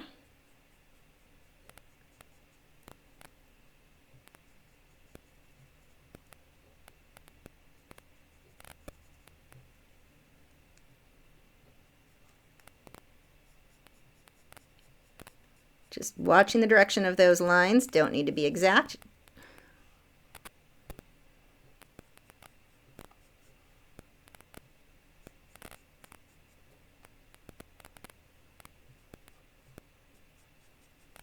A little bit in here, a few lines going this direction. We've got a shadow on, whoops, that is too much of a shadow. There we go. Happy accident, because smearing that out was exactly what I needed it to look like.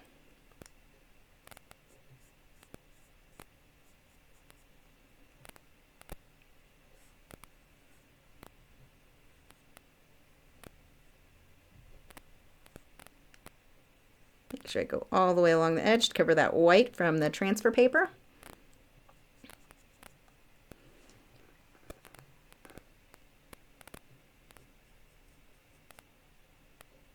Okay, I'm going to darken up under the tail even more. We'll use some black there.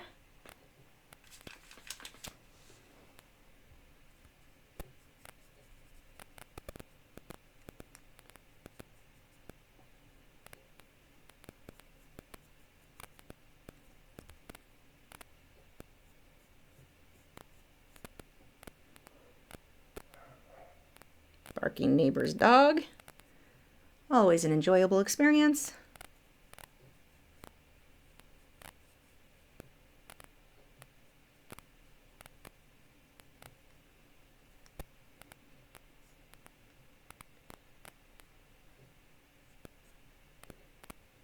Okay, let's get some highlights. Denise says, how many paintings do you do a day?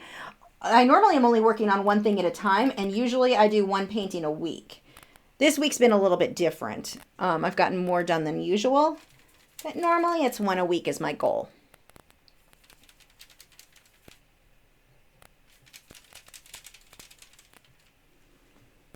So I'm going to pull some highlights here a bit more. Let that stand out against the background, even though this is an area where I'm going lighter than what my reference photo calls for. This color is wrong. I'll tint it later. Actually, I need a thinner brush for that. Switch over to the liner. Not that one. We'll go with a thicker liner. This one is a number 4.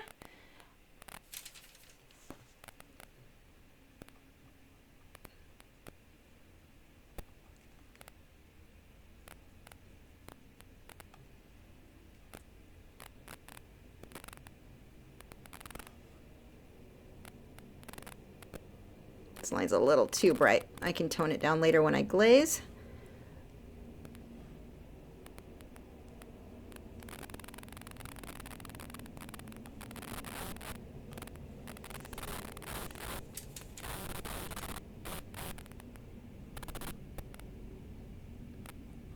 Here we go.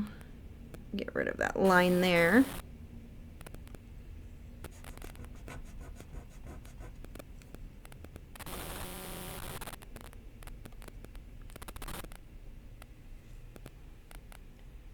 Okay. Need some highlighted blues.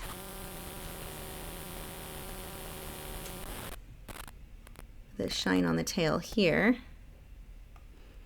So see how I don't want to leave it just the one blue, just pulling a little bit of highlights in there on top of the black. It just makes it look shinier. Not so flat. And this I'm actually going to pull into some of these feathers too.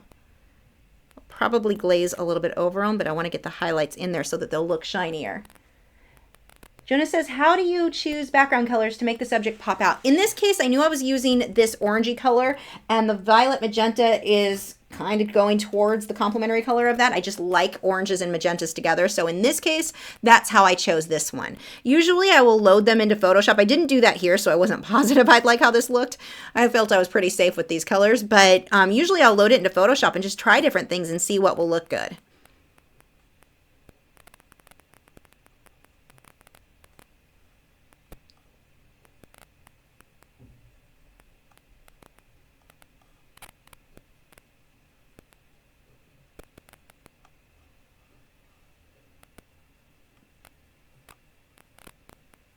I'm going to let that highlight with this blue stand out more than what it does in the photo, just because I like how it pushes against the background here.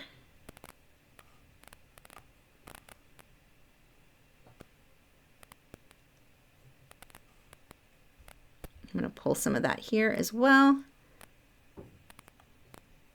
Now be careful when you are painting and drawing birds not to do too many of those little lines, because you'll make them look very scraggly and scruffy. So you've got to balance out how much detail you really want with keeping the bird looking smooth and sleek. So adding that same highlight here to some of these feathers, which are still too light. I'll darken them a bit.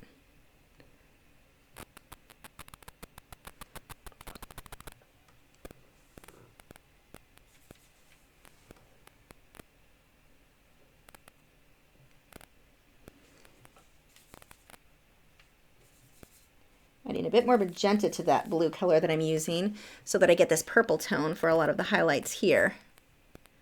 Actually, I'll need this to be even lighter. We'll add some white to it. Oops, too much white. Add more magenta and blue. There we go.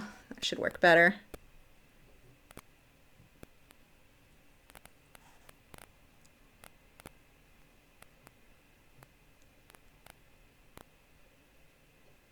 I'll still need more highlights on this side of him.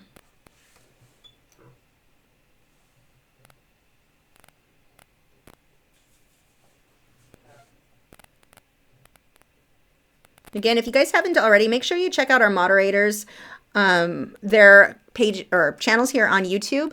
Valerie has a really cool wood burning channel. She also does some paintings, I believe, on that channel.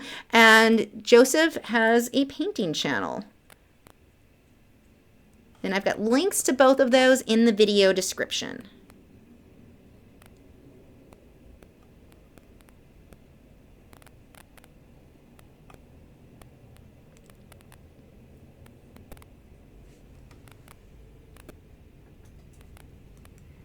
I really like this color. I'm going to pull some of this into his head feathers.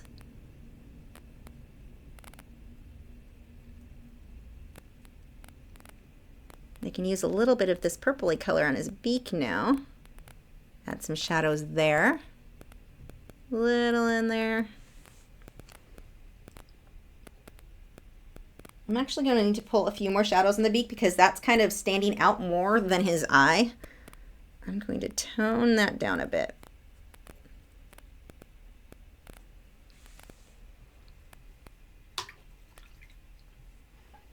I'm going to get a few more highlights now. I'm basically just going to lighten that color I was just using a bit by adding white to it. And I'm going to use this highlight for the feathers on the wing here.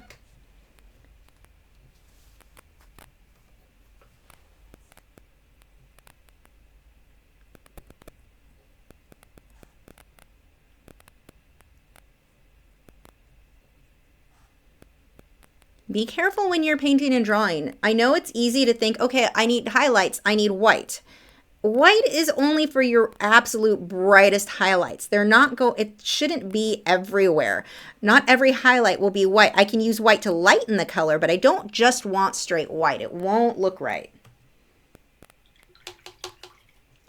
Now his body should be dry enough that I can go ahead and glaze. What I'm doing with this glaze, this is magenta with the red oxide, a little bit of the red oxide, and a decent amount of water.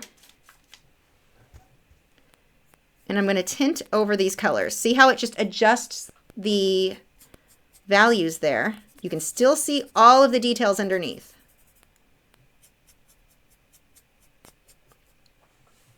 But it just shifts the color. And it adds a lot of depth because of the way that the light refracts through each of these layers. I'm going to do the same thing with that same color over this of his eye up here. Or the skin around his eye, I should say, not actually his eye. There we go.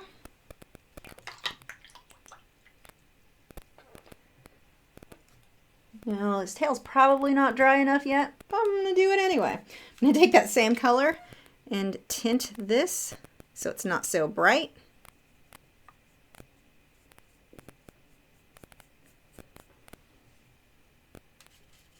little bit more paint on that brush, reload it.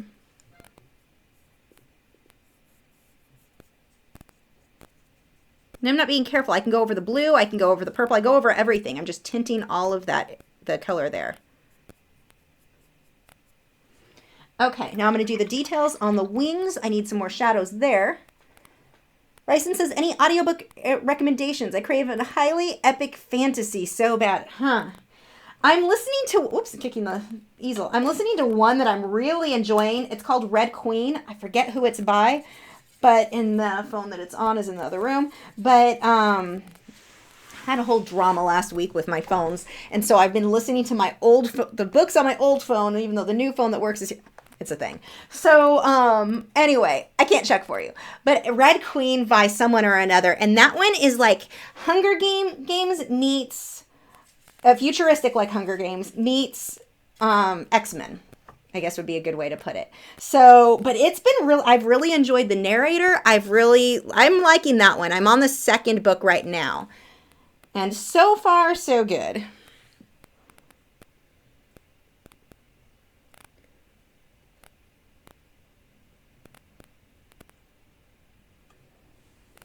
Hiram says, how do you get over the fear of getting your darks dark and your lights light? I'm trying to practice more with contrast, but I always am afraid of going too dark or to the extremes. Take a photo of wherever you are. Get your work where you think it looks good. Take a photo of it. Within that photo on your phone, do some adjusting with the contrast and values and look at how much better it looks when you hype that up. When you play with the little photo editing just on your phone. You don't even need to use Photoshop. Adjust the colors there and it's going to make it so much easier for you to see in your work how much better it'll look to go dark. Now your own drawing with the edited photo is your reference. Now you can easily see. I think that's one of the best ways to get artists used to going dark enough. I love technology sometimes. As frustrated as having my phone break last week was, things like that, it just makes it so much easier and less scary when you can see your work, what it'll look like if you go dark enough. Because we think we're going to go too dark, but if you can see a photo of what that actual piece would look like if you went darker, it'll make it way less scary for you.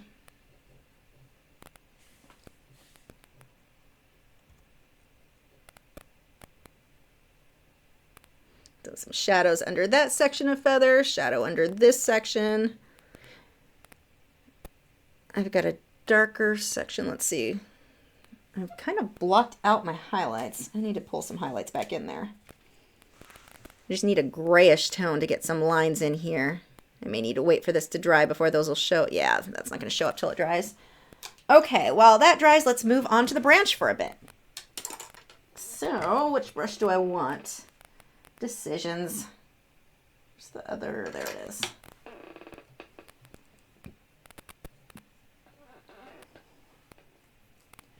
Okay. Let's start throwing some of the shadows in here. This won't stay this dark because I will come through with glazing other color. I want to smudge that a bit though. Just use a clean brush to do that with. Has a little bit of water. I wipe most of it off.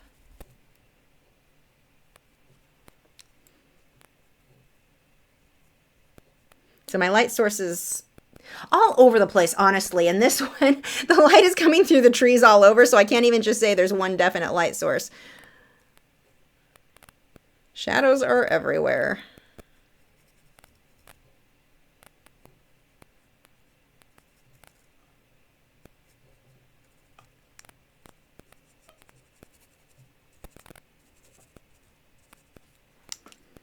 I'm just kind of randomly putting some of these on there, little dark chunks.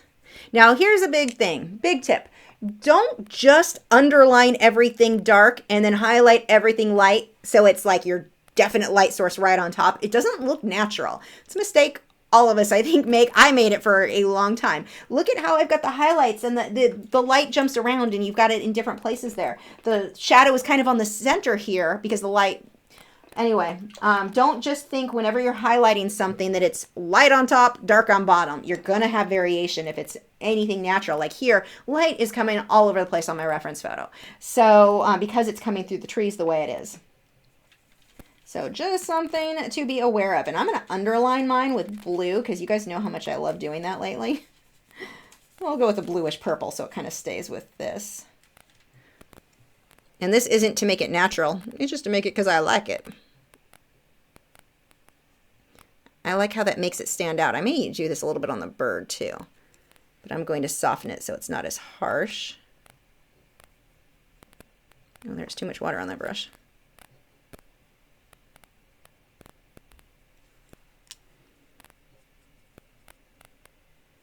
I'm going to curve some of these lines going up so I keep with that motion of the rounded brush or the rounded branch.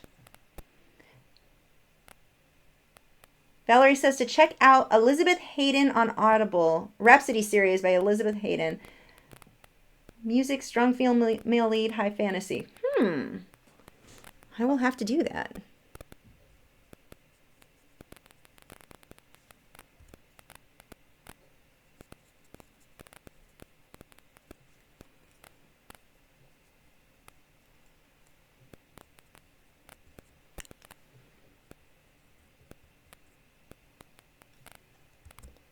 I listened to one of my favorite books. Ooh, there is a lot of red on that brush. That could have ended badly. One of my favorite book series is the Relentless series by Karen Lynch.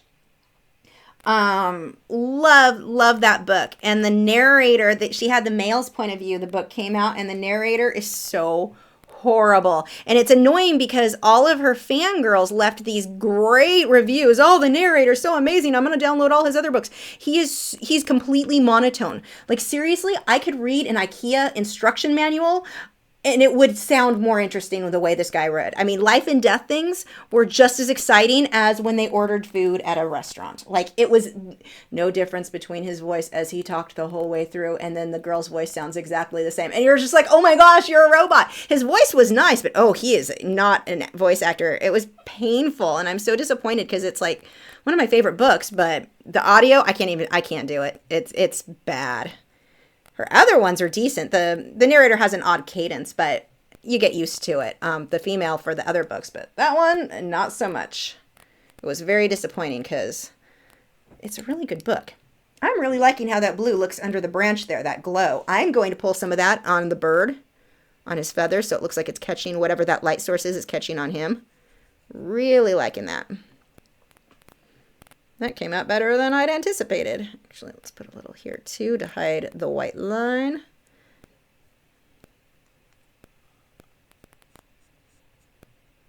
So here's the thing, and this has kind of been my lesson I've been trying to get through to everybody lately, is be willing to experiment. The safe way for me to go here with that branch would have been leave it brown. Brown is safe. It would look how much better it looks with that bluish purple color. I love the difference, and I wasn't sure that would have worked. But it did. And if I wouldn't have been willing to make a mistake, I wouldn't have found that out. Try things. Try different things. Don't be afraid of making a mistake. If that had been wrong, if I realized, crap, that blue looks terrible, then I would have painted over it. No big deal. But you've got to be willing to make the mistake in order to learn things and to improve things and come up with cool, different ways.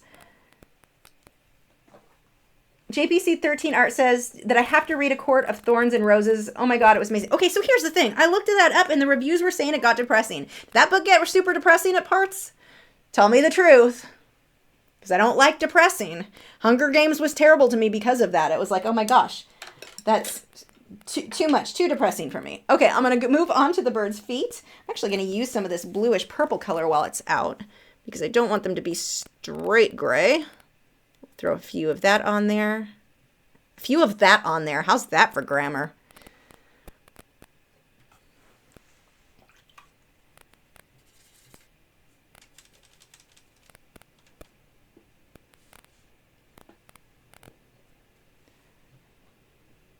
Jonas says that gorgeous glow is one of your signatures. I love you for that because it's been something I've kind of been, it's one of my goals to include that glow more because it's a look that I like so much, but I feel like I was terrible at.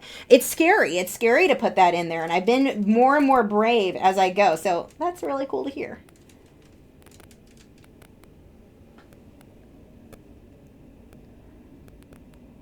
Okay, the little wrinkly toes. And this is kind of weird. His toes are crossing each other weird. Little bird knuckles.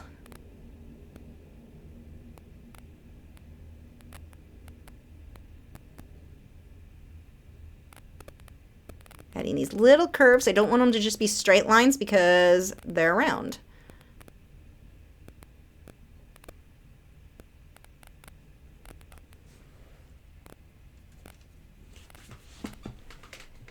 Dip says, hi Lachri, do you know what color is going to be your base color while painting? Do you go from dark to light or light to dark? Please answer, please. You don't have to beg, I'll answer. It depends on what it is. I mean, here I started with that medium gray and then built from there. There's times where I want to go, usually, more often than not, I want a mid-range tone so I can build go lighter and darker as I go. That is more often than not the way that I prefer to work. But it depends on what it is. Unfortunately, it's not something that I can say, always go light to dark, always go dark to light. It depends on and I change my methods every 5 minutes because I'm constantly trying something new. It's not something where there's only one way to get to the same end. There are 20 different ways to get to the same finished point. I think this is a toe coming up from the back here. There's no single one right or wrong way, basically. Try both ways and see what works for you.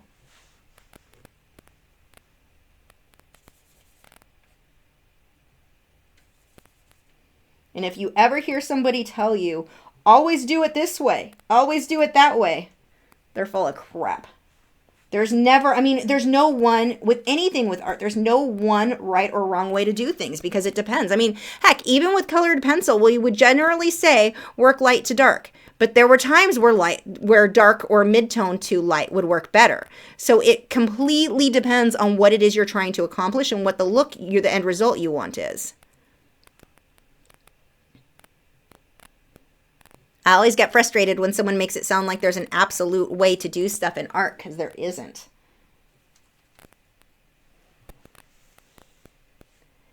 Philip says, is Frederick Value Series cut edge canvas panel something you would think is okay to sell?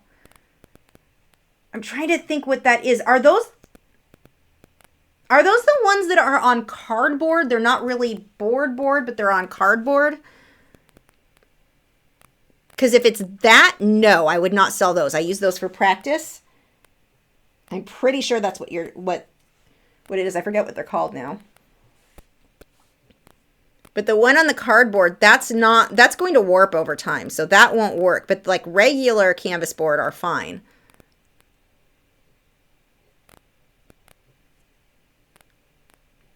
Little details for his little chicken toe. Give him a nail. He's got some nails over here. This is just a mess of gray, and I can't even tell what's what. I'm pretty sure. I can't tell if this is the front toe going down or part of the back toe coming up. I don't know. Because it doesn't really matter.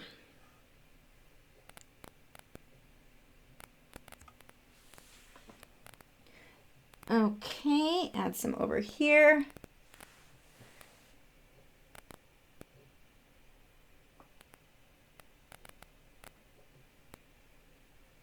Art and Gaming Geek says, at my art school, the art class is so babyish. Well, learn what you can from it and draw more at home. A lot of times when you're in schools, though, you've got to remember, not most of the students there, they aren't trying to be very serious with art. And so they don't practice at home on their own. They're not going to be at the same level that you are if you are practicing at home. So you're going to feel more advanced more often than not in a lot of those classes. Always do your best.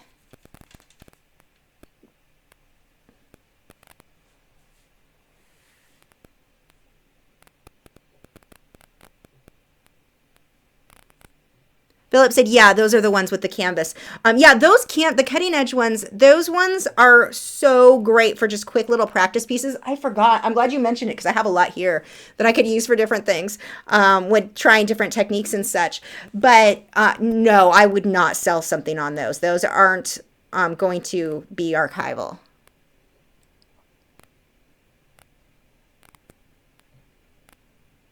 Add some of that reddish color over the grays so they're not so bright. Gotta get some more highlights on this toe over here, which is kind of getting lost.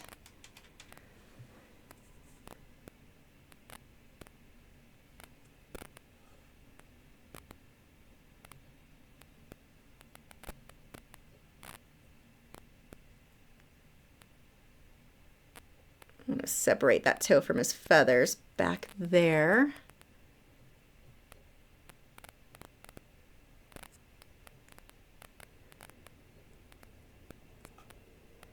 Right now they kind of look like they're glowing. When it dries, I'm going to glaze another color over them.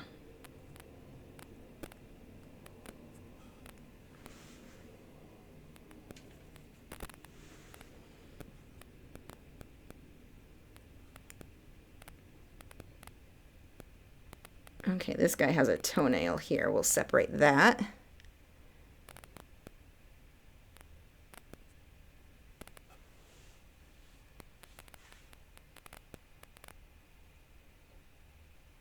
JPC13 Art says, honestly, Thorns and Roses only has a couple of kind of depressing parts, but the end ends on a oh, I think you mean such.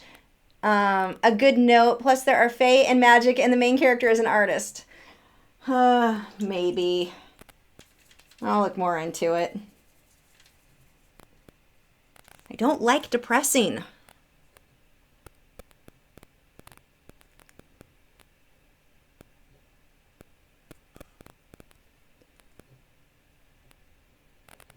This toe is a hot mess.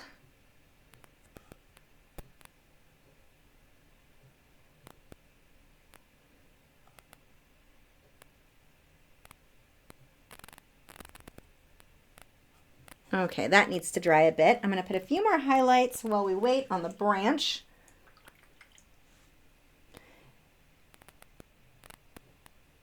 Hiram says, when it comes to oil paints, I try to paint over my mistakes and it just gets muddy. Is there a certain way that this should be approached? Is fixing mistakes easier with acrylic? Okay, there are a couple ways that I would do this if I had a mistake in oil. One would be to potentially just wipe off the area. I don't work all wet into wet. I work in layers. And as long as my previous layer is dry, if I mess something up on my next layer, I just wipe that off. It'll come right off. It's no big deal. If I, however, let's say I'm working wet into wet and there's a mistake and it starts to get muddy. What's happening is you're over blending, you're over painting, you're not letting it dry in between layers. When people have problems with mud, with oils, that's what it comes down to, is not letting it dry like you should in between those layers. So that is probably what your main mistake is.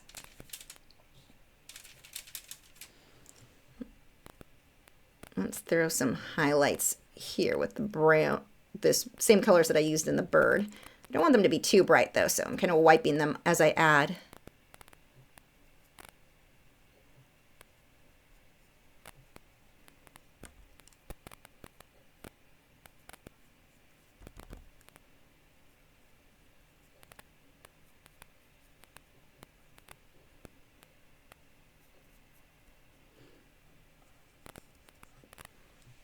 Okay. We are almost done with this guy. So we're not actually going that late since I started late. That's good. Let's see. I'm going to pull a bit of magenta into his beak because I want that background to be reflecting there. Oops, I want to add a little bit of black to it so that it's not so bright magenta. Well, magenta, but not magenta.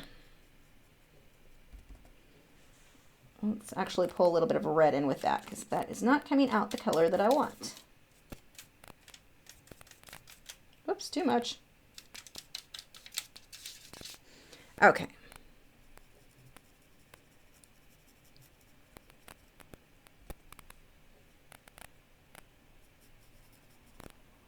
There we go. I want a little of this on his toes. Actually, more magenta on his toes. Not that that's what's in the reference photo. It's just what I want because I don't want the toes to stand out as much as they do. Right now, it's like because my branch is so dark and the toes are so light, they're standing out. When he was standing on the rope in the reference photo, the contrast wasn't so sharp, so they didn't stand out that much. That color is fine. But here, because I made the branch so dark, those toes are like, wow, hi toes. Let's pull some red into this just because I can.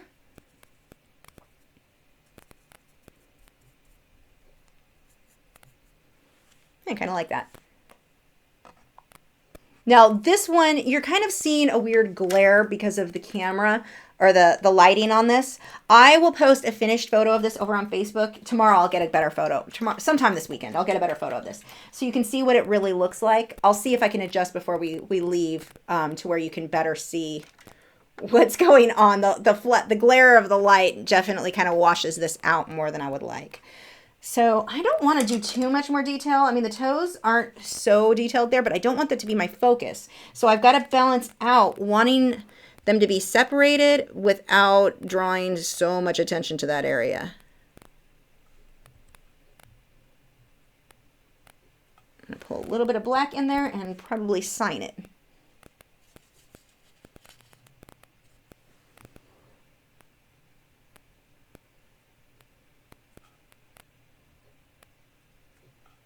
Much better.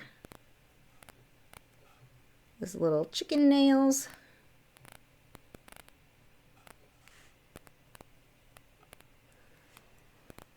Okay, I think we're going to call that one done.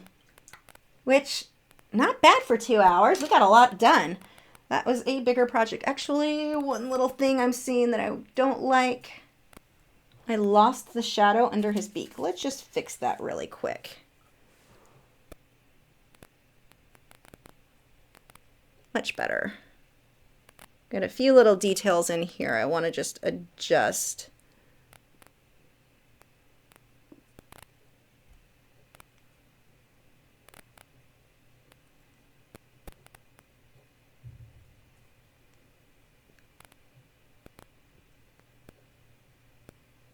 Little dots for those short feathers.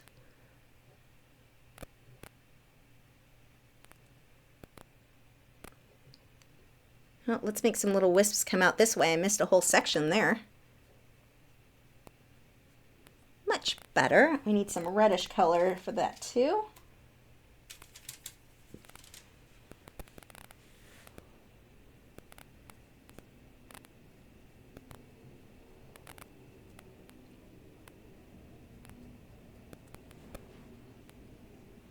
There we go. Yeah, I think I'm calling it good. Trying to decide if I want more highlights on his feathers here, but I think we're good.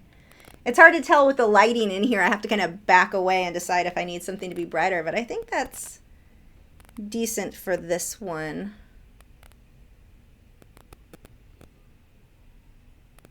No, I think I like him.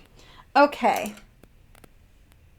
Let's see really quickly if I can adjust this to where you guys can see the lighting a bit better.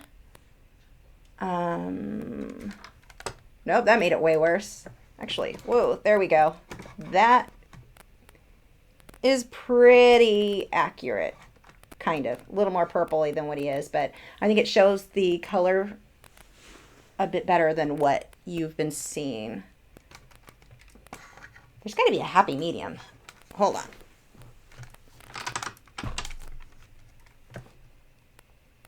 Kinda, not really. I'm gonna keep messing with this. So sooner or later it'll look accurate. Of course, from my angle now it completely does not. But that's kinda not close. A little closer. I don't know. The flash, the glare, it's not ideal. Again, I will have this over at Facebook and on Instagram and all of those later. So, well, this weekend at least I'll have the good photo. So you'll be able to see more accurately what that really looked like. And that is good.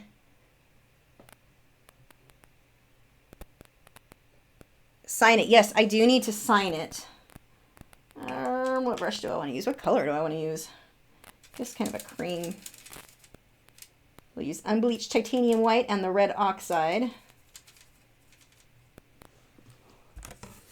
And let's see.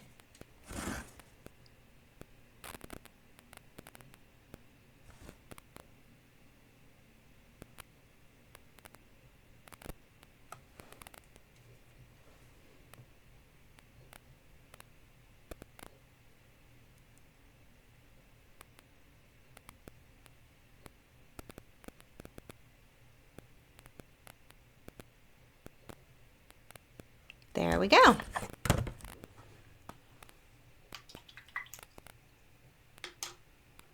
And paintbrush is rolling away. We will go ahead and wrap this up. Thank you again to the moderators who are here tonight. Check out their channels. The links are in the video description. And yeah, I don't think we've got anything else. I'm not sure what next week's project's going to be. Actually, I think I came up with an idea when I was taking a nap or falling asleep, and now I can't remember what it was. It was a good one. I'll have to remember. What in the world was it? I remember being excited. Oh, I think it was a collaboration idea. Again, thank you guys so much for joining this. For brush signing, Jen says, mine looks like crap. Notice when I signed it, how I lifted the brush. Just a quick tip. I made one brush stroke, I lifted it. I made another brush stroke, lifted it, made it another brush stroke. I ended up with what? 1, 2, 3, 4 brush strokes, I think, just to make an L. So it's not all one fluid motion. If you try to do one fluid all in one thing like you would with a pen or a pencil, it won't look right. You're going to do it in little strokes, lifting the brush every time you kind of need to make a curve. So my big tip for you, if you have a hard time signing your name, take a white charcoal pencil like this one from Generals, sign it that way, and then trace over it with your paintbrush when with the paint, and then when it dries completely, you can erase any of the pencil that shows. But it makes it much easier to control your name as you're getting used to writing with a liner brush, because there's a whole art to getting used to that. But thank you guys so much for joining tonight. And Patty Picasso wants to know if I ever do landscapes. Yes, occasionally. We'll have to do one for a video one of these days. If any of you guys painted this, or if you're watching this after the fact and you paint it later, please post it to our art groups or tag me in it. I would love to see what you make. And again, you can pick up this reference photo over at Patreon. The link is in the video description, and it's free to everybody. You do not need to be a member. And yeah, that is it for tonight. Thanks again so much for joining me. And you know those times where you're like, hey, I know I wanted to tell them something and I can't remember what it is. It's going to drive me crazy. But thanks again for joining. I will see you guys next week.